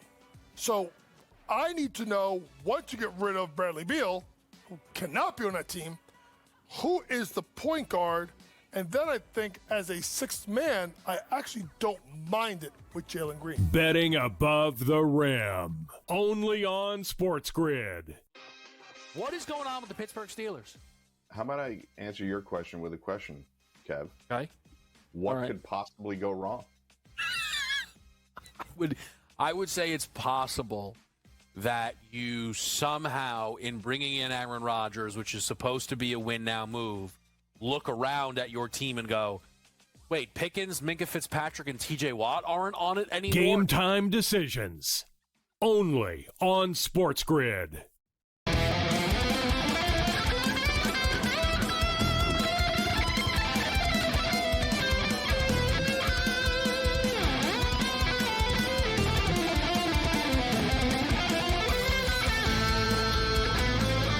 I'm always flies when we're talking football with Rick Saratel. I got all these leagues spinning in my head: CFL, NFL, futures, coaches fired, college win totals, great stuff. And really, it's really going to start in the next couple of weeks. We'll really start diving in team by team. But I am fascinated, Rick, about some of these quarterbacks. We talk everybody talks about the big time quarterbacks, but there's a lot of really good college quarterbacks this year that aren't going to get mainstream attention until the season starts and they start putting up these big numbers. But a couple of players that I'm intrigued by is the kid that played at Cal, Mendoza, who transfers over to Indiana right now. Fernando Mendoza completed 66% of his passes, 4,712 yards, 30 touchdowns, 16 interceptions. This kid can play. Anybody that watched the Cal Golden Bears, he kept them in football games, bro, and he can sling it around the yard, and now he goes to Indiana with that potent offense. What are your thoughts on Mendoza? A lot of hype. I mean, I could see this kid in the Heisman contention. He's got a big arm, big body quarterback, 6'5", 225 pounds, prototypical measurables for the NFL level. And we talked a little bit about it off the air. That system, that Indiana system, you saw what Curtis Rourke did. Now, he tore up his knees and didn't really have a post-career after Indiana, I don't think. But this kid, I mean, he's highly rated by NFL scouts. I think Fernando Mendoza is going to be a household name by the season end. Let me just throw a couple of names at you, and if you have thoughts on them, like Julian Sayin, who looks like he's going to be the quarterback for Ohio State. Do you think he's going to live up to his prospect type of hype at Ohio State?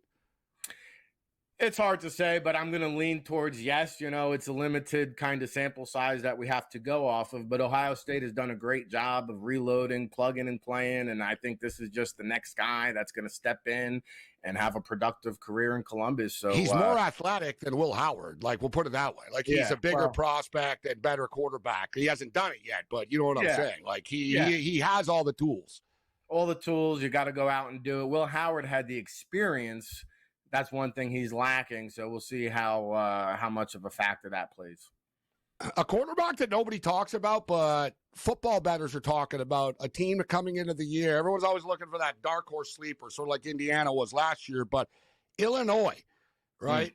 Illinois, they're starting to stockpile talent. The system is in place right now. And I don't think people realize, like Altmaier, the year that this kid had. 22 touchdowns, 6 interceptions. You know what I mean? 2,717 yards. He's back again. I'm not talking about from an NFL perspective, Rick, but just one of these college quarterbacks has had a chance to get some reps, play, and by the time he does get to the NFL draft, this kid's going to have a lot of reps under his belt. Smart, cerebral, works the short to intermediate parts of the field. He does have some size to him, too, at 6'2", 200 pounds. So I could see him, probably day 2, day 3 range when it comes to the draft. But you're right. Like, Illinois is a team, I think, they could potentially push for a college football playoff spot. I mean, it's very realistic. You talk about Altmaier now. I think he's entering his 3rd year as a starter. You talk about that experience, big game experience, and Bill Bellema, NFL style of head coach. So, he's definitely on the NFL radar for sure. A quarterback, too, that you don't hear the media talk about much, but there is a buzz about him, is Sawyer Robertson as well. With the Baylor Bears. Like I said, we can go on and on. There's just so many of these quarterbacks. But just quickly, Rick, I believe you've seen the NFL evaluators. You've seen like the scouts take on the college quarterbacks, and they've got Carson Beck ranked number 1. Yeah, that's right. According to the Blesto services that the NFL's teams use, the scouting service. And this was very well known at the Senior Bowl when I polled NFL scouts.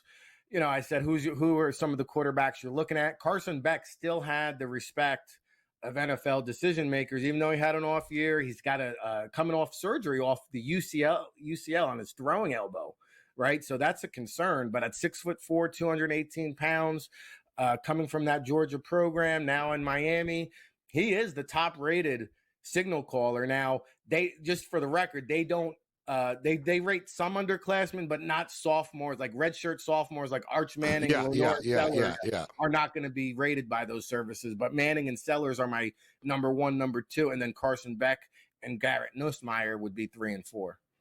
And we'll put it this way, guys. Where was the number 1 pick in the NFL draft drafted from this year? The Miami Hurricanes.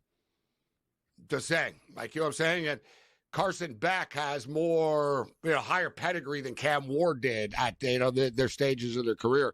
Cam Ward sort of got better. Cam Ward started in Incarnate Word, guys, a couple of years ago. People forget this. Like, you know what I mean? It was like, oh, the kid from Incarnate Word. Yeah, and now he's like, the kid from Washington State. Oh, the kid from Miami. Now he's, the guy that's the number 1 pick in the NFL draft. All right, Rick. 3 games in the CFL this week. 3 games in the CFL. Calgary Stampeders get 5 points. Great start to the season for the Stamps. They win the Stampede Bowl last week, 3-1 start. I love my win total over 6.5. Hell, they can go 4-10 the rest of the season, and I still win this bet. They get 5 at Saskatchewan on Friday Night Football. Saturday night, you get the Red Blacks, who are struggling.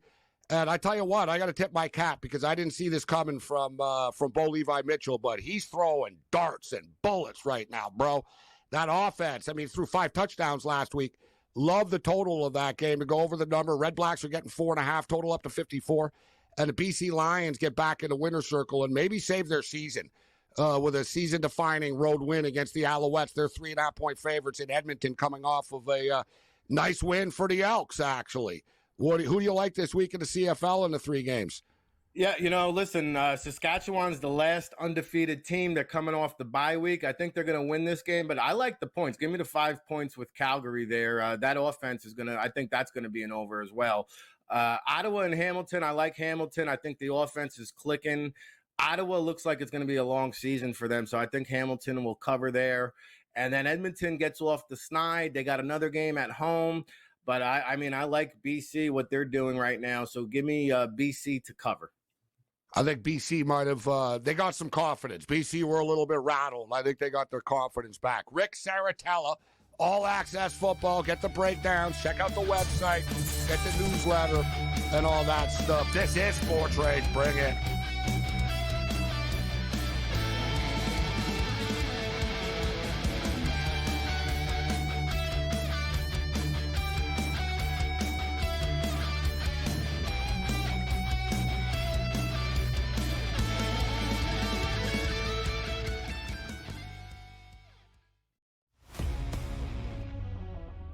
That insult to injury, Aaron Judge gets hit by Anthony Volpe. What did he do? Punch him? Hit him with a bat? No, he hit him with a baseball. Basically floated it over as Judge was running, and you see the picture there. Bloodied up.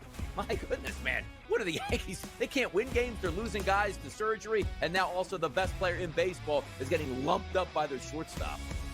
Yeah, I guess, when it rains, it pours. Pro Baseball Today, only on SportsGrid. 9 times out of 100, when you get a gift for the boys in Vegas, what happens? The dude doesn't even get out of the first inning. I feel bad for him. He gave up 7 runs, 5 earned, but 7 runs in total, 5 hits, walked 2, didn't strike out a batter, and like I said, didn't get out of the first inning, got 1 out.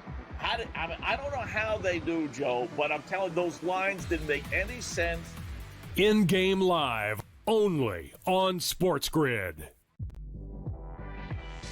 Devin Booker had to run the point when Chris Paul was hurt. And we're like, Devin Booker's a point guard. Devin Booker's not a point guard. Neither is Jalen Green. So I need to know, once you get rid of Bradley Beal, who cannot be on that team, who is the point guard? And then I think as a 6th man, I actually don't mind it with Jalen Green. Betting above the rim, only on SportsGrid. What is going on with the Pittsburgh Steelers? How about I answer your question with a question, Kev? Okay. What could possibly go wrong?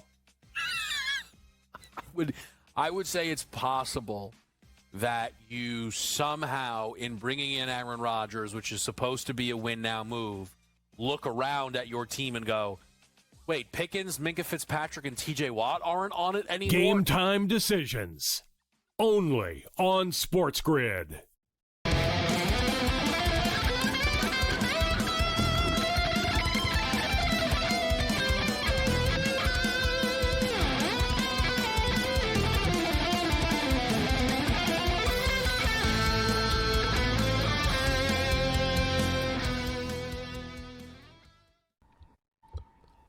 All right, always fun stuff with our main man, Rick Saratella, talking football with Rick. A lot of stuff to get to. We can tell you that the Toronto Blue Jays and the Chicago White Sox game has been called a final. So we've got a final, 6-1 final score, 7 innings. Total players get their money back one way or another because it was undecided as far as the total was concerned. If you had the Blue Jays on the run line or the White Sox on the run line, you're going to get your money back. If you had them to win the game, just outright, they're going to win the game. So 6-1 final score. Blue Jays officially win the baseball game. They've won their 10th in a row. They've won 9 in a row in Chicago right now against the White Sox. But quick check here, actually, of some in-game. I just took the under 3.5, minus 188, although it's 200 now. San Jose and Austin FC, U.S. Open Cup Soccer. San Jose are up 1-0 at the half. Updated number right now. Oh, they moved it to 2.5, plus 120. Under 3.5, up to minus 275 right now. They really move quick on that. We've got other soccer going on. The Vancouver Whitecaps. Now, this is the Canadian Cup, so they don't start all their starters and stuff like that in these games, and they think, they're going to be good enough to get through. They're getting all they can handle right now from the Calgary Cavalry, and we're tied at 1, and we're tied at 2 on the aggregate as well. So, this is we could be going to penalty kicks and all this in the Canadian Cup Championship qualifying rounds. So it's 1-1. Vancouver plus 800 right now on the money line, but we're in the 89th minute. And Calgary are plus 500 to qualify. I pulled the trigger on Vancouver, the Whitecaps, to qualify at plus 137. So hopefully they can pull this out. They have a corner kick right now, actually, in the 89th minute. And I bet over 2.5 in the Arizona-San Diego game. It's scoreless. But I'm hoping that whatever, we get to extra inning. I'm hoping it gets to extra innings scoreless, and then it gets busted open. They're not moving it to 1.5. I was waiting, and they're really not doing it. So it's sitting at 2.5 right now, minus 115 to the over. Arizona, San Diego, I bet the over 2.5 there. So there's 3 in-game bets that we've got. All right, so you know what else we got? We got some crazy best of X's tonight. The crew are working on the golf course incident. But what do we have here? Let's start off with the Yankees. The Yankees in a Mets series, in which this looked like a lot of fun to be in the stands. This looked like a pleasant girl to sit in front of.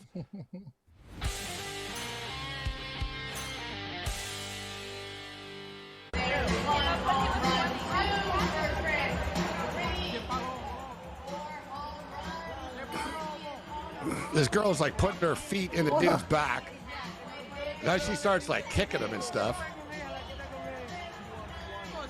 The fact that this guy just continued drinking his beer without responding and kind of punching her, everybody responded to me saying they would have ripped her shoes off and thrown her shoes away.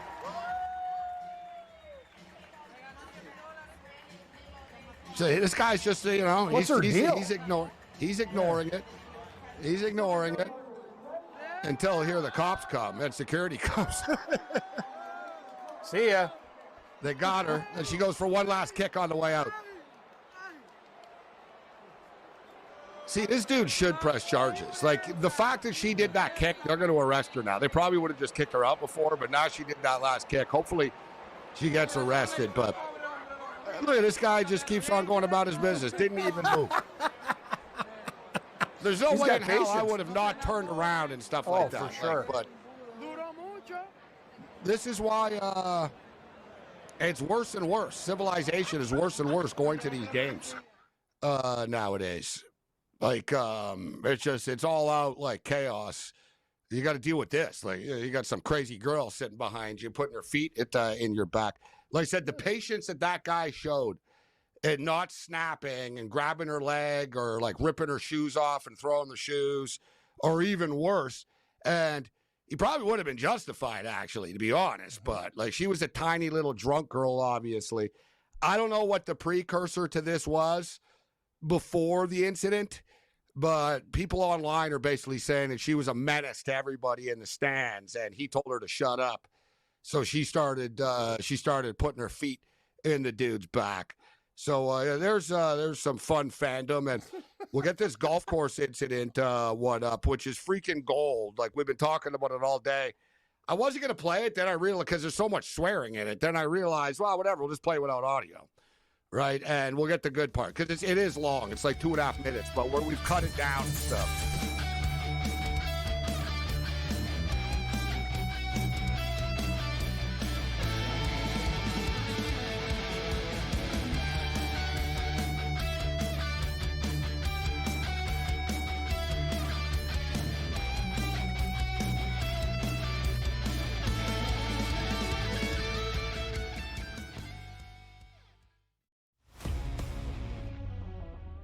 add insult to injury, Aaron Judge gets hit by Anthony Volpe. What did he do? Punch him, hit him with a bat? No, he hit him with a baseball. Basically floated it over as Judge was running, and you see the picture there. Bloodied up. My goodness, man. What are the Yankees? They can't win games. They're losing guys to surgery, and now also the best player in baseball is getting lumped up by their shortstop. Yeah, I guess, when it rains, it pours. Pro Baseball Today, only on SportsGrid. 9 times out of 100, when you get a gift for the boys in Vegas, what happens? The dude doesn't even get out of the first inning. I feel bad for him. He gave up 7 runs, 5 earned, but 7 runs in total, 5 hits, walked 2, didn't strike out a batter, and like I said, didn't get out of the first inning, got 1 out. I don't know how they do, Joe, but I'm telling you, those lines didn't make any sense. In-game live, only on SportsGrid. Devin Booker had to run the point when Chris Paul was hurt. And we're like, Devin Booker's a point guard. Devin Booker's not a point guard. Neither is Jalen Green. So I need to know, once you get rid of Bradley Beal, who cannot be on that team, who is the point guard? And then I think as a sixth man, I actually don't mind it with Jalen Green. Betting above the rim, only on SportsGrid. What is going on with the Pittsburgh Steelers? How about I answer your question with a question, Kev? Okay. What could possibly go wrong? I would say it's possible that you somehow, in bringing in Aaron Rodgers, which is supposed to be a win-now move, look around at your team and go, wait, Pickens, Minka Fitzpatrick, and TJ Watt aren't on it anymore? Game time decisions, only on SportsGrid.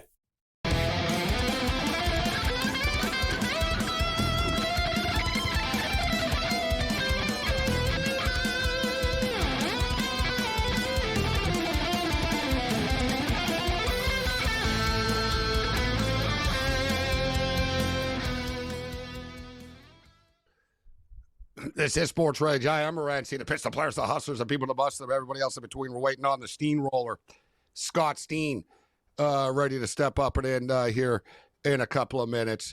As we're breaking it down, we got, I think the soccer game's going to penalty kicks right now. They just locked it for a couple of minutes. Like Vancouver had a corner kick, and they locked it. And I thought, oh boy, did they just end up pulling this out? But no, they didn't. So we're going to penalty kicks. 1-1 on aggregate. Calgary are minus 134 to win the shootout. Vancouver are plus 100 to win the shootout. 1-0 San Jose at the half over Austin FC right now. San Jose are minus 300.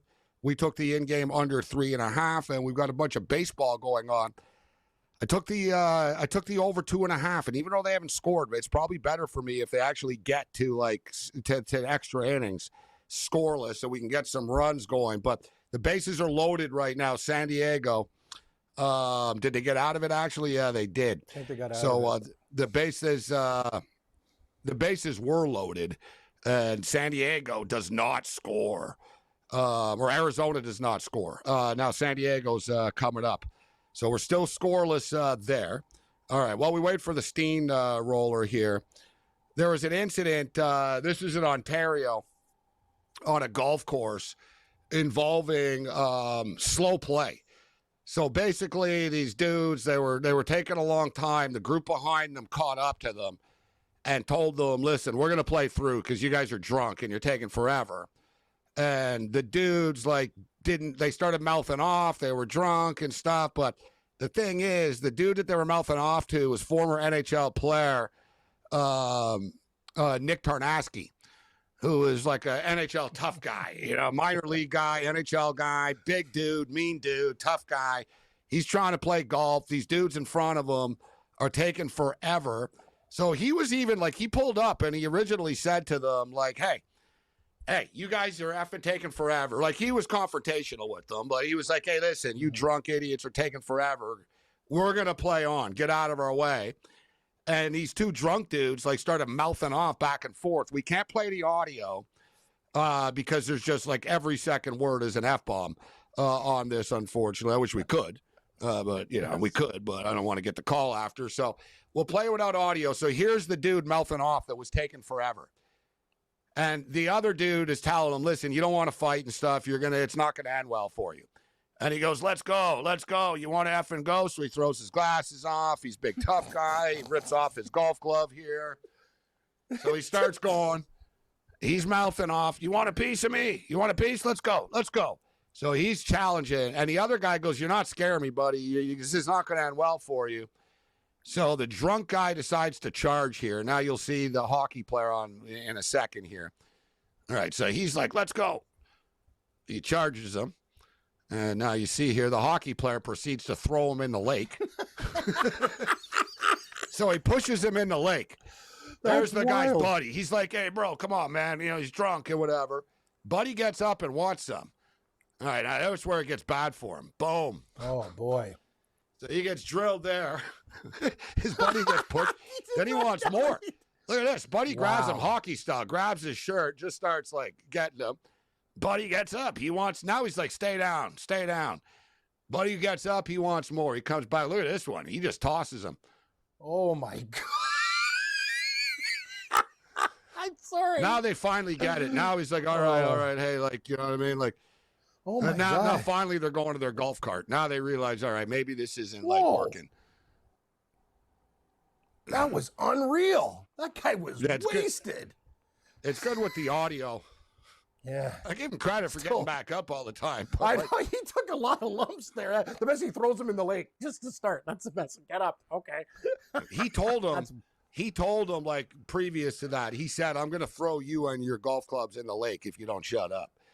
Mm-hmm. Like, so he warned him about throwing the clubs in the lake. Throwing them in the lake, and he did. But after he starts swinging, this thing is going viral, and like, yeah, this dude's going to regret it because he's going to have a bunch of like busted up face, black eyes. Who knows what happened to his face? He can't do anything. His buddy's yelling the whole time. I'm recording this. It's like, you're recording it. Your buddy's the one who started it.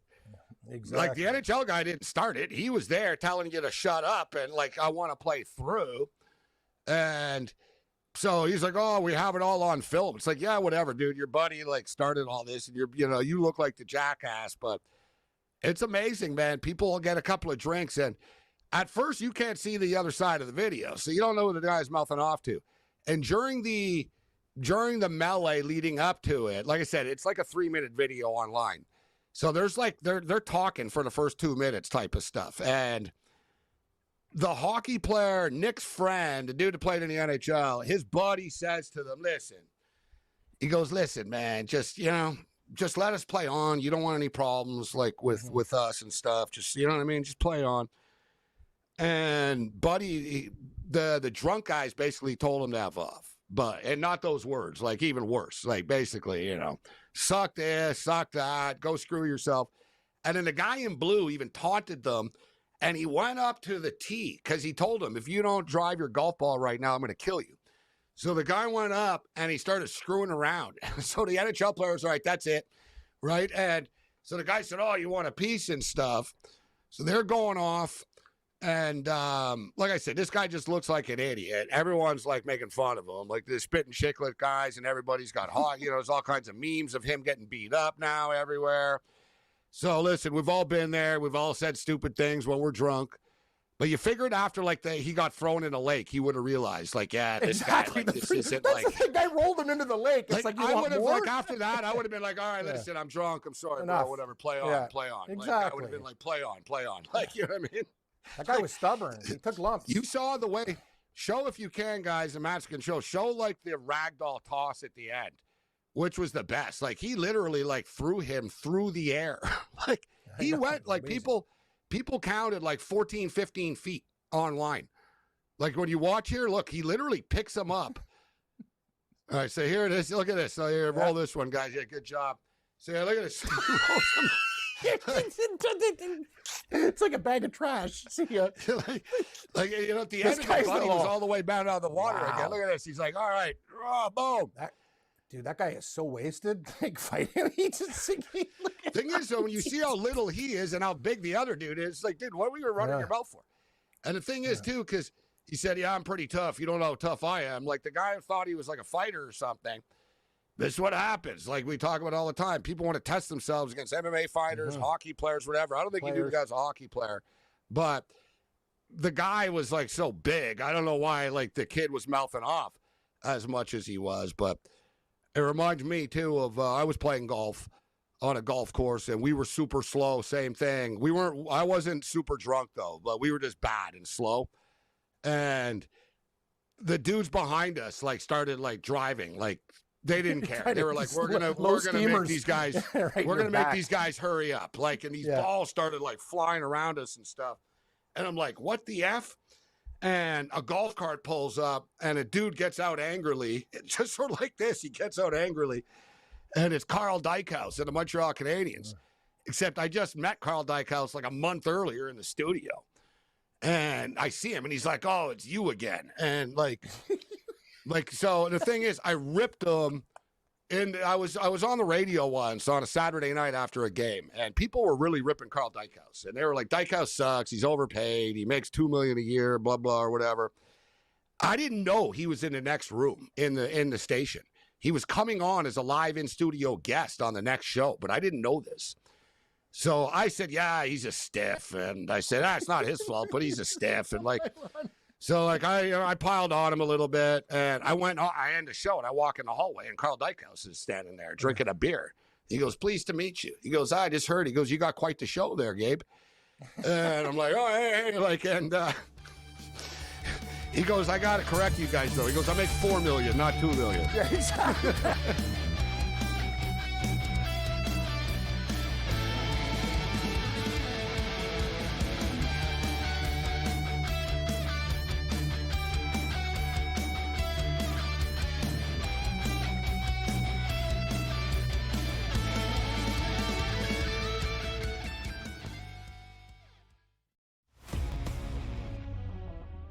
Add insult to injury. Aaron Judge gets hit by Anthony Volpe. What did he do? Punch him? Hit him with a bat? No, he hit him with a baseball. Basically floated it over as Judge was running, and you see the picture there. Bloodied up.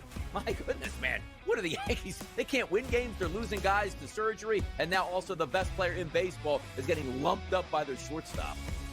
Yeah, I guess, when it rains, it pours. Pro Baseball Today, only on SportsGrid. 9 times out of 100, when you get a gift for the boys in Vegas, what happens? The dude doesn't even get out of the first inning. I feel bad for him. He gave up 7 runs, 5 earned, but 7 runs in total, 5 hits, walked 2, didn't strike out a batter, and like I said, didn't get out of the first inning, got 1 out. I don't know how they do, Joe, but I'm telling you, those lines didn't make any sense. In-game live, only on SportsGrid. Devin Booker had to run the point when Chris Paul was hurt. And we're like, Devin Booker's a point guard. Devin Booker's not a point guard. Neither is Jalen Green. So I need to know, once you get rid of Bradley Beal, who cannot be on that team, who is the point guard? And then I think as a 6th man, I actually don't mind it with Jalen Green. Betting above the rim, only on SportsGrid. What is going on with the Pittsburgh Steelers? How about I answer your question with a question, Kev? Okay. What could possibly go wrong? I would say it's possible that you somehow, in bringing in Aaron Rodgers, which is supposed to be a win-now move, look around at your team and go, wait, Pickens, Minka Fitzpatrick, and T.J. Watt aren't on it anymore? Game time decisions, only on SportsGrid.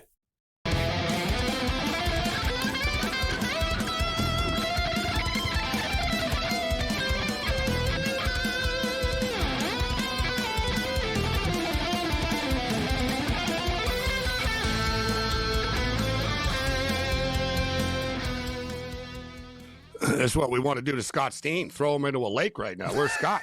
throw him into a lake. We got this on record.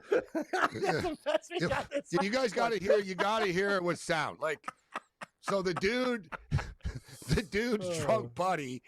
The dude's drunk buddy. He was chirping a bit, but not enough to get punched. You know what I mean? Like he was always, it was his buddy that was like. But the thing is, his buddy didn't stop like his drunk friend. Like he encouraged him. because the Taransky says to him, he goes, I don't know why you think you're tough, kid. He goes, you're not tough, like to the little drunk guy. And his friend goes, no, he's actually pretty tough, man. He's pretty tough if you want to find out. and like, it's the most Canadian like smack talk ever. Like the one of the drunk dudes is like, I have this on record. I have this all on record. He's holding his phone up. Like, I don't even know what that means, bro. Like record. It's like, I got this on record, eh? It's like, it's the most Canadian thing ever. And then when the hockey players start, when Taransky starts going at it, he starts like, the best is too, and the guys in Master Control listening to the audio and laughing their ass off, Foster and Steve, you guys can attest to this. He's doing like Batman, guys, as he hits them. He's like, pow, bam, bam. He's saying it out loud. And he went hockey style, right? He just grabbed the kid's shirt and pulled him in and started punching him, which all hockey players do. I got attacked once playing foosball, soccer, for money in a bar. And I was in trouble, too. Like, these dudes were bigger and stuff. And the old rag doll? My hockey skills got me out of it. Like, I pulled the guy's jacket over his head. So he was all tangled up in his jacket. And I was like, I'm getting out of there. I got him tangled up in a jacket. And I'm getting my jacket to, like, get out of the bar. Well, he's all tangled up. I'm like, it's good. You know, the hockey skills help. Like, you see him grab the guy's shirt and pull him in. It's like hockey 101. And just get ragdoll, but the sound effects when he's hitting the dude are just too good. I thought once, too, if you guys can roll it once, like the first shot, I thought the drunk kid, like, split his head on the concrete. Like, when he hits the pavement pretty hard that time, like, he's going to be beat up. He doesn't realize it yet, but he's going to be very beat up today, like tomorrow, whatever. This happened Sunday, I think. So it's just sort of hitting the net now. And I imagine it was the hockey player who released this, his buddy. Who else had it? Love that. All right, there's the push in the leg. The first move, it's the best. It's like, okay. He warned him about throwing his golf clubs at him in the lake earlier. So he did it. He clearly had it on his mind. Right here, like, look, boom. He's lucky he didn't crack his head there on the concrete. That's when Taransky would have had a problem. He should have picked him up and threw him into the golf cart. Yeah. He's like, all right, that's enough. Stay down. But he doesn't. So we got to show the ring toss one more time here. Here he comes. All right. It's with one hand, too. Like, look at that. Like, it's awesome. He just rolls. He rolls. Oh, that's amazing. What a clip. Like, it looks made up. Like, the clip looks made up. Like, when it's in a still shot, people are showing it on Twitter everywhere, the still shot. And it looks like, oh, yeah, like you injected him into something. Like, it's Photoshop. But no, buddy, like, rolled him that hard. And, like, ex-NHL players are, like, loving it. Like, Twitter's blowing up. Like, way to go, Nick. That was too funny. Like, people are like, like I said, so it happened to me. I ripped Dykhouse in studio, and I got along with him after, like, because it was funny. My co-host sort of sucked up to him after. And like, I was like, yeah, whatever, dude. I said, you know how the fans are, and I said, yeah, you know how it is. He goes, yeah. And the guy tells Dykhouse, he goes, oh, I've heard your show. He goes, I actually like it. He goes, I like it more when I'm not the one getting ripped, but he was cool, and so I had a drink with Dykhouse, and, you know, I didn't become his best friend or anything, but we got along. We had a couple of drinks before he went on the air on the next show. And lo and behold, slow play. We're playing slow golf. Like, these balls start flying towards us. Angry group shows up, and Dykhouse and his buddies get out of a golf cart. And he's like, oh, it's you. Hey, he's like, I should have effing known. And, like, this time he wasn't as friendly, though. He was mad for real. He was like, I didn't know, you guys have been slowing me down all day. He started bitching about the slow pace and stuff. So I right away, I was like, yeah, whatever, dude, go ahead, right? Me and my buddy was like, yeah, sorry, dude. Like, we didn't, you know what I mean? Sorry. Yeah. And my boss at a radio station found out about it after. He goes, that's why I don't send you to nice courses. You're not good enough. You take too long. And there's always something happens. He found out. That's why I don't send you to nice courses. He found out I got into it with Carl Dykhouse. So I know Dykhouse told someone evidently about us or something. Like, so, because my boss knew after. And because you know what happened? I was cool with Dykhouse. I was like, yeah, sorry, bro. We're gonna be all right.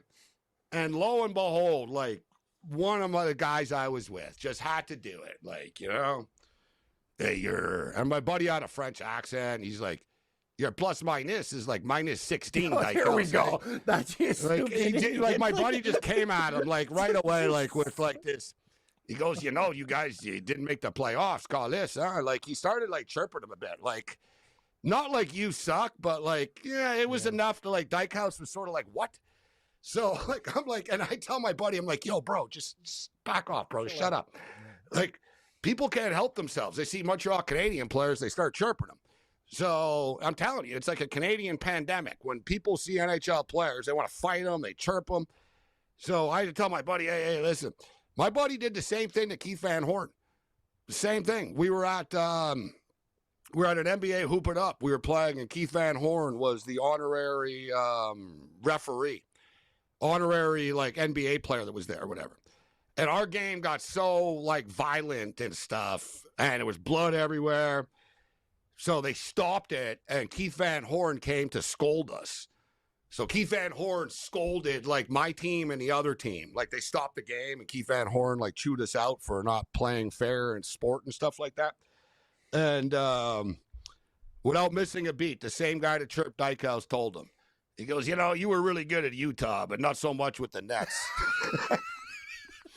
And Van Horn just looked at him. Like Van Horn didn't say anything.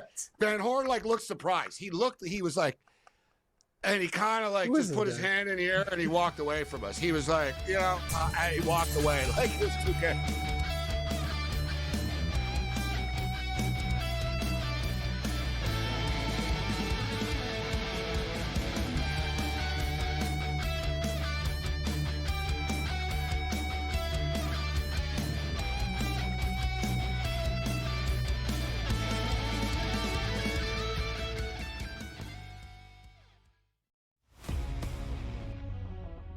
That insult to injury, Aaron Judge gets hit by Anthony Volpe. What did he do? Punch him, hit him with a bat? No, he hit him with a baseball. Basically floated it over as Judge was running, and you see the picture there. Bloodied up. My goodness, man. What are the Yankees? They can't win games. They're losing guys to surgery, and now also the best player in baseball is getting lumped up by their shortstop. Yeah, I guess, what it rains it pours. Pro Baseball Today, only on SportsGrid. 9 times out of 100, when you get a gift for the boys in Vegas, what happens? The dude doesn't even get out of the first inning. I feel bad for him. He gave up 7 runs, 5 earned, but 7 runs in total, 5 hits, walked 2, didn't strike out a batter, and like I said, didn't get out of the first inning, got 1 out. I don't know how they do, Joe, but I'm telling you, those lines didn't make any sense. In-game live, only on SportsGrid. Devin Booker had to run the point when Chris Paul was hurt. And we're like, Devin Booker's a point guard. Devin Booker's not a point guard. Neither is Jalen Green. So I need to know, once you get rid of Bradley Beal, who cannot be on that team, who is the point guard? And then I think as a 6th man, I actually don't mind it with Jalen Green. Betting above the rim, only on SportsGrid. What is going on with the Pittsburgh Steelers?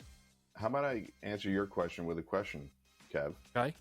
What could possibly go wrong?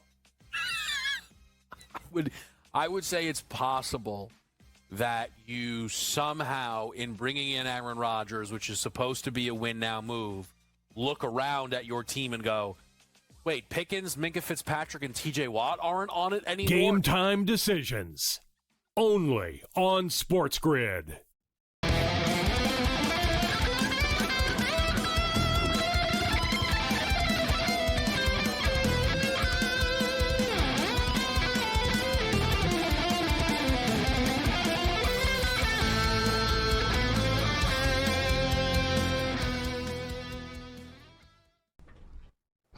This is SportsRage. I am Gabriel Morency. The Pittsburgh players, the hustlers, the people that bust them. Everybody else in between. Quickest 120 minutes in sports talk and television. We're pretty much done here this evening already. Interesting conversation with Rick Saratella earlier, if you missed it. We were talking about college quarterbacks, and there's so much hype this year about the top-tier college quarterbacks, and rightfully so. There's some big-time names at the top of the board, like the Nussmeyers, Cade Klubnik. Arch Manning, and they're all playing in the first week of the not week 0, but week 1. They're playing big games. Like Nussmeier versus Klubnik are going head-to-head. Arch Manning is going head-to-head with Julian Sayin and going to Ohio State. And those, like 3 of those 4 players are projected to be the top picks in the draft. So the media will often sort of focus in on them, and I get it. But there's like, there's literally like 25, 30, 40 really good, 50 really good college quarterbacks. Guys that are sort of flying under the radar. We talked about Mendoza. Keep your eye on Mendoza. Now at Indiana, he was a Cal before. And this Illinois football team, guys, I think Illinois really are, poised to do something special. And Nebraska with Raiola, Nebraska's schedule is very favorable, guys. Like if you look at like Nebraska, like they dodge a lot of Big Ten bullets this year, which is kind of unfair and unbalanced, but it is what it is. But looking at the number 1 pick of the draft odds right now, Arch Manning is the favorite at plus 200. Drew Aller is plus 400 at Penn State. Nussmeier plus 450 LSU. Lenora Sellers, quarterback of South Carolina, is plus 600. Cade Klubnik, Clemson, is 10-1 to be the number 1 pick. And for people thinking, Mendoza, I tell you what, Mendoza right now, guys, he's the 6th choice on the board to be the number 1 pick in the NFL draft right now. Fernando Mendoza, plus 600. And then there's a drop-off to Caleb Downs, the safety from Ohio State. But I wanted to bring it up that Rick said he saw the NFL Scouting Services college football preseason quarterback rankings. And they have Carson Beck ranked as the best college quarterback right now. The NFL scouts. Remember, Carson Beck got hurt for Georgia. He transferred. He's online all the time, and he's become like a TikTok guy with his cars and his girlfriends and stuff. So people have sort of forgotten about him from a football perspective, but he's 30-1 to be the number 1 pick of the draft, guys. And let's not forget, the number 1 pick in the past draft played at the same school that Carson Beck is going to play at right now, the Miami Hurricanes. So being the quarterback and being successful at Miami has shown, you can be the number 1 pick in the NFL draft. Cam Ward was just the number 1 pick in the NFL draft playing at Miami. So we can't wait to see how this breaks down. But like I said, just about the quarterbacks, like Miller Moss is a really good quarterback. He's at Louisville right now. He could do some special things. Haynes King is playing again. This kid's been around forever. He's a very good college quarterback. Jalen Daniels is back at Kansas. The Avery Johnson kid is back at K-State. So a lot of these kids are back right now. Jaden Maeva's back at USC. USC quarterbacks always put up big numbers. So I can't wait for college football. We'll start to get into our season best bets and win totals for the D-Gens out there. San Antonio Spurs Summer League team beating the Lakers right now, 83-80.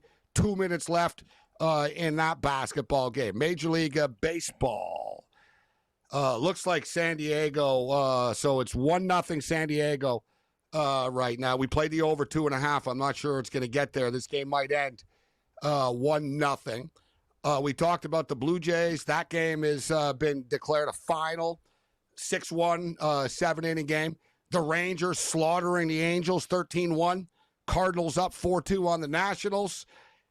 Cam, I got the over of the Athletic Brave game, but it's really slowed down, just barely. They got 10 runs to make it 10-1, and nothing has happened since. It's one of these games, the in-game total got as high as 16.5, sitting at 13.5 right now there in Sacramento. 10-1 for the Athletics, so we just barely get that over for those of you that bet the 10.5. And the Phillies are up 3-1 on the Giants right now in the bottom of the 8th inning in the Bay Area. We'll be with you tomorrow night. We'll have some golf picks. Oh, yeah, tomorrow we have PSG and Real Madrid, man. Dear God, that's a battle of heavyweights. Give me, we hit Chelsea today and we hit the under. Tomorrow, let's go PSG plus 130 and the over 2.5. Over 2.5.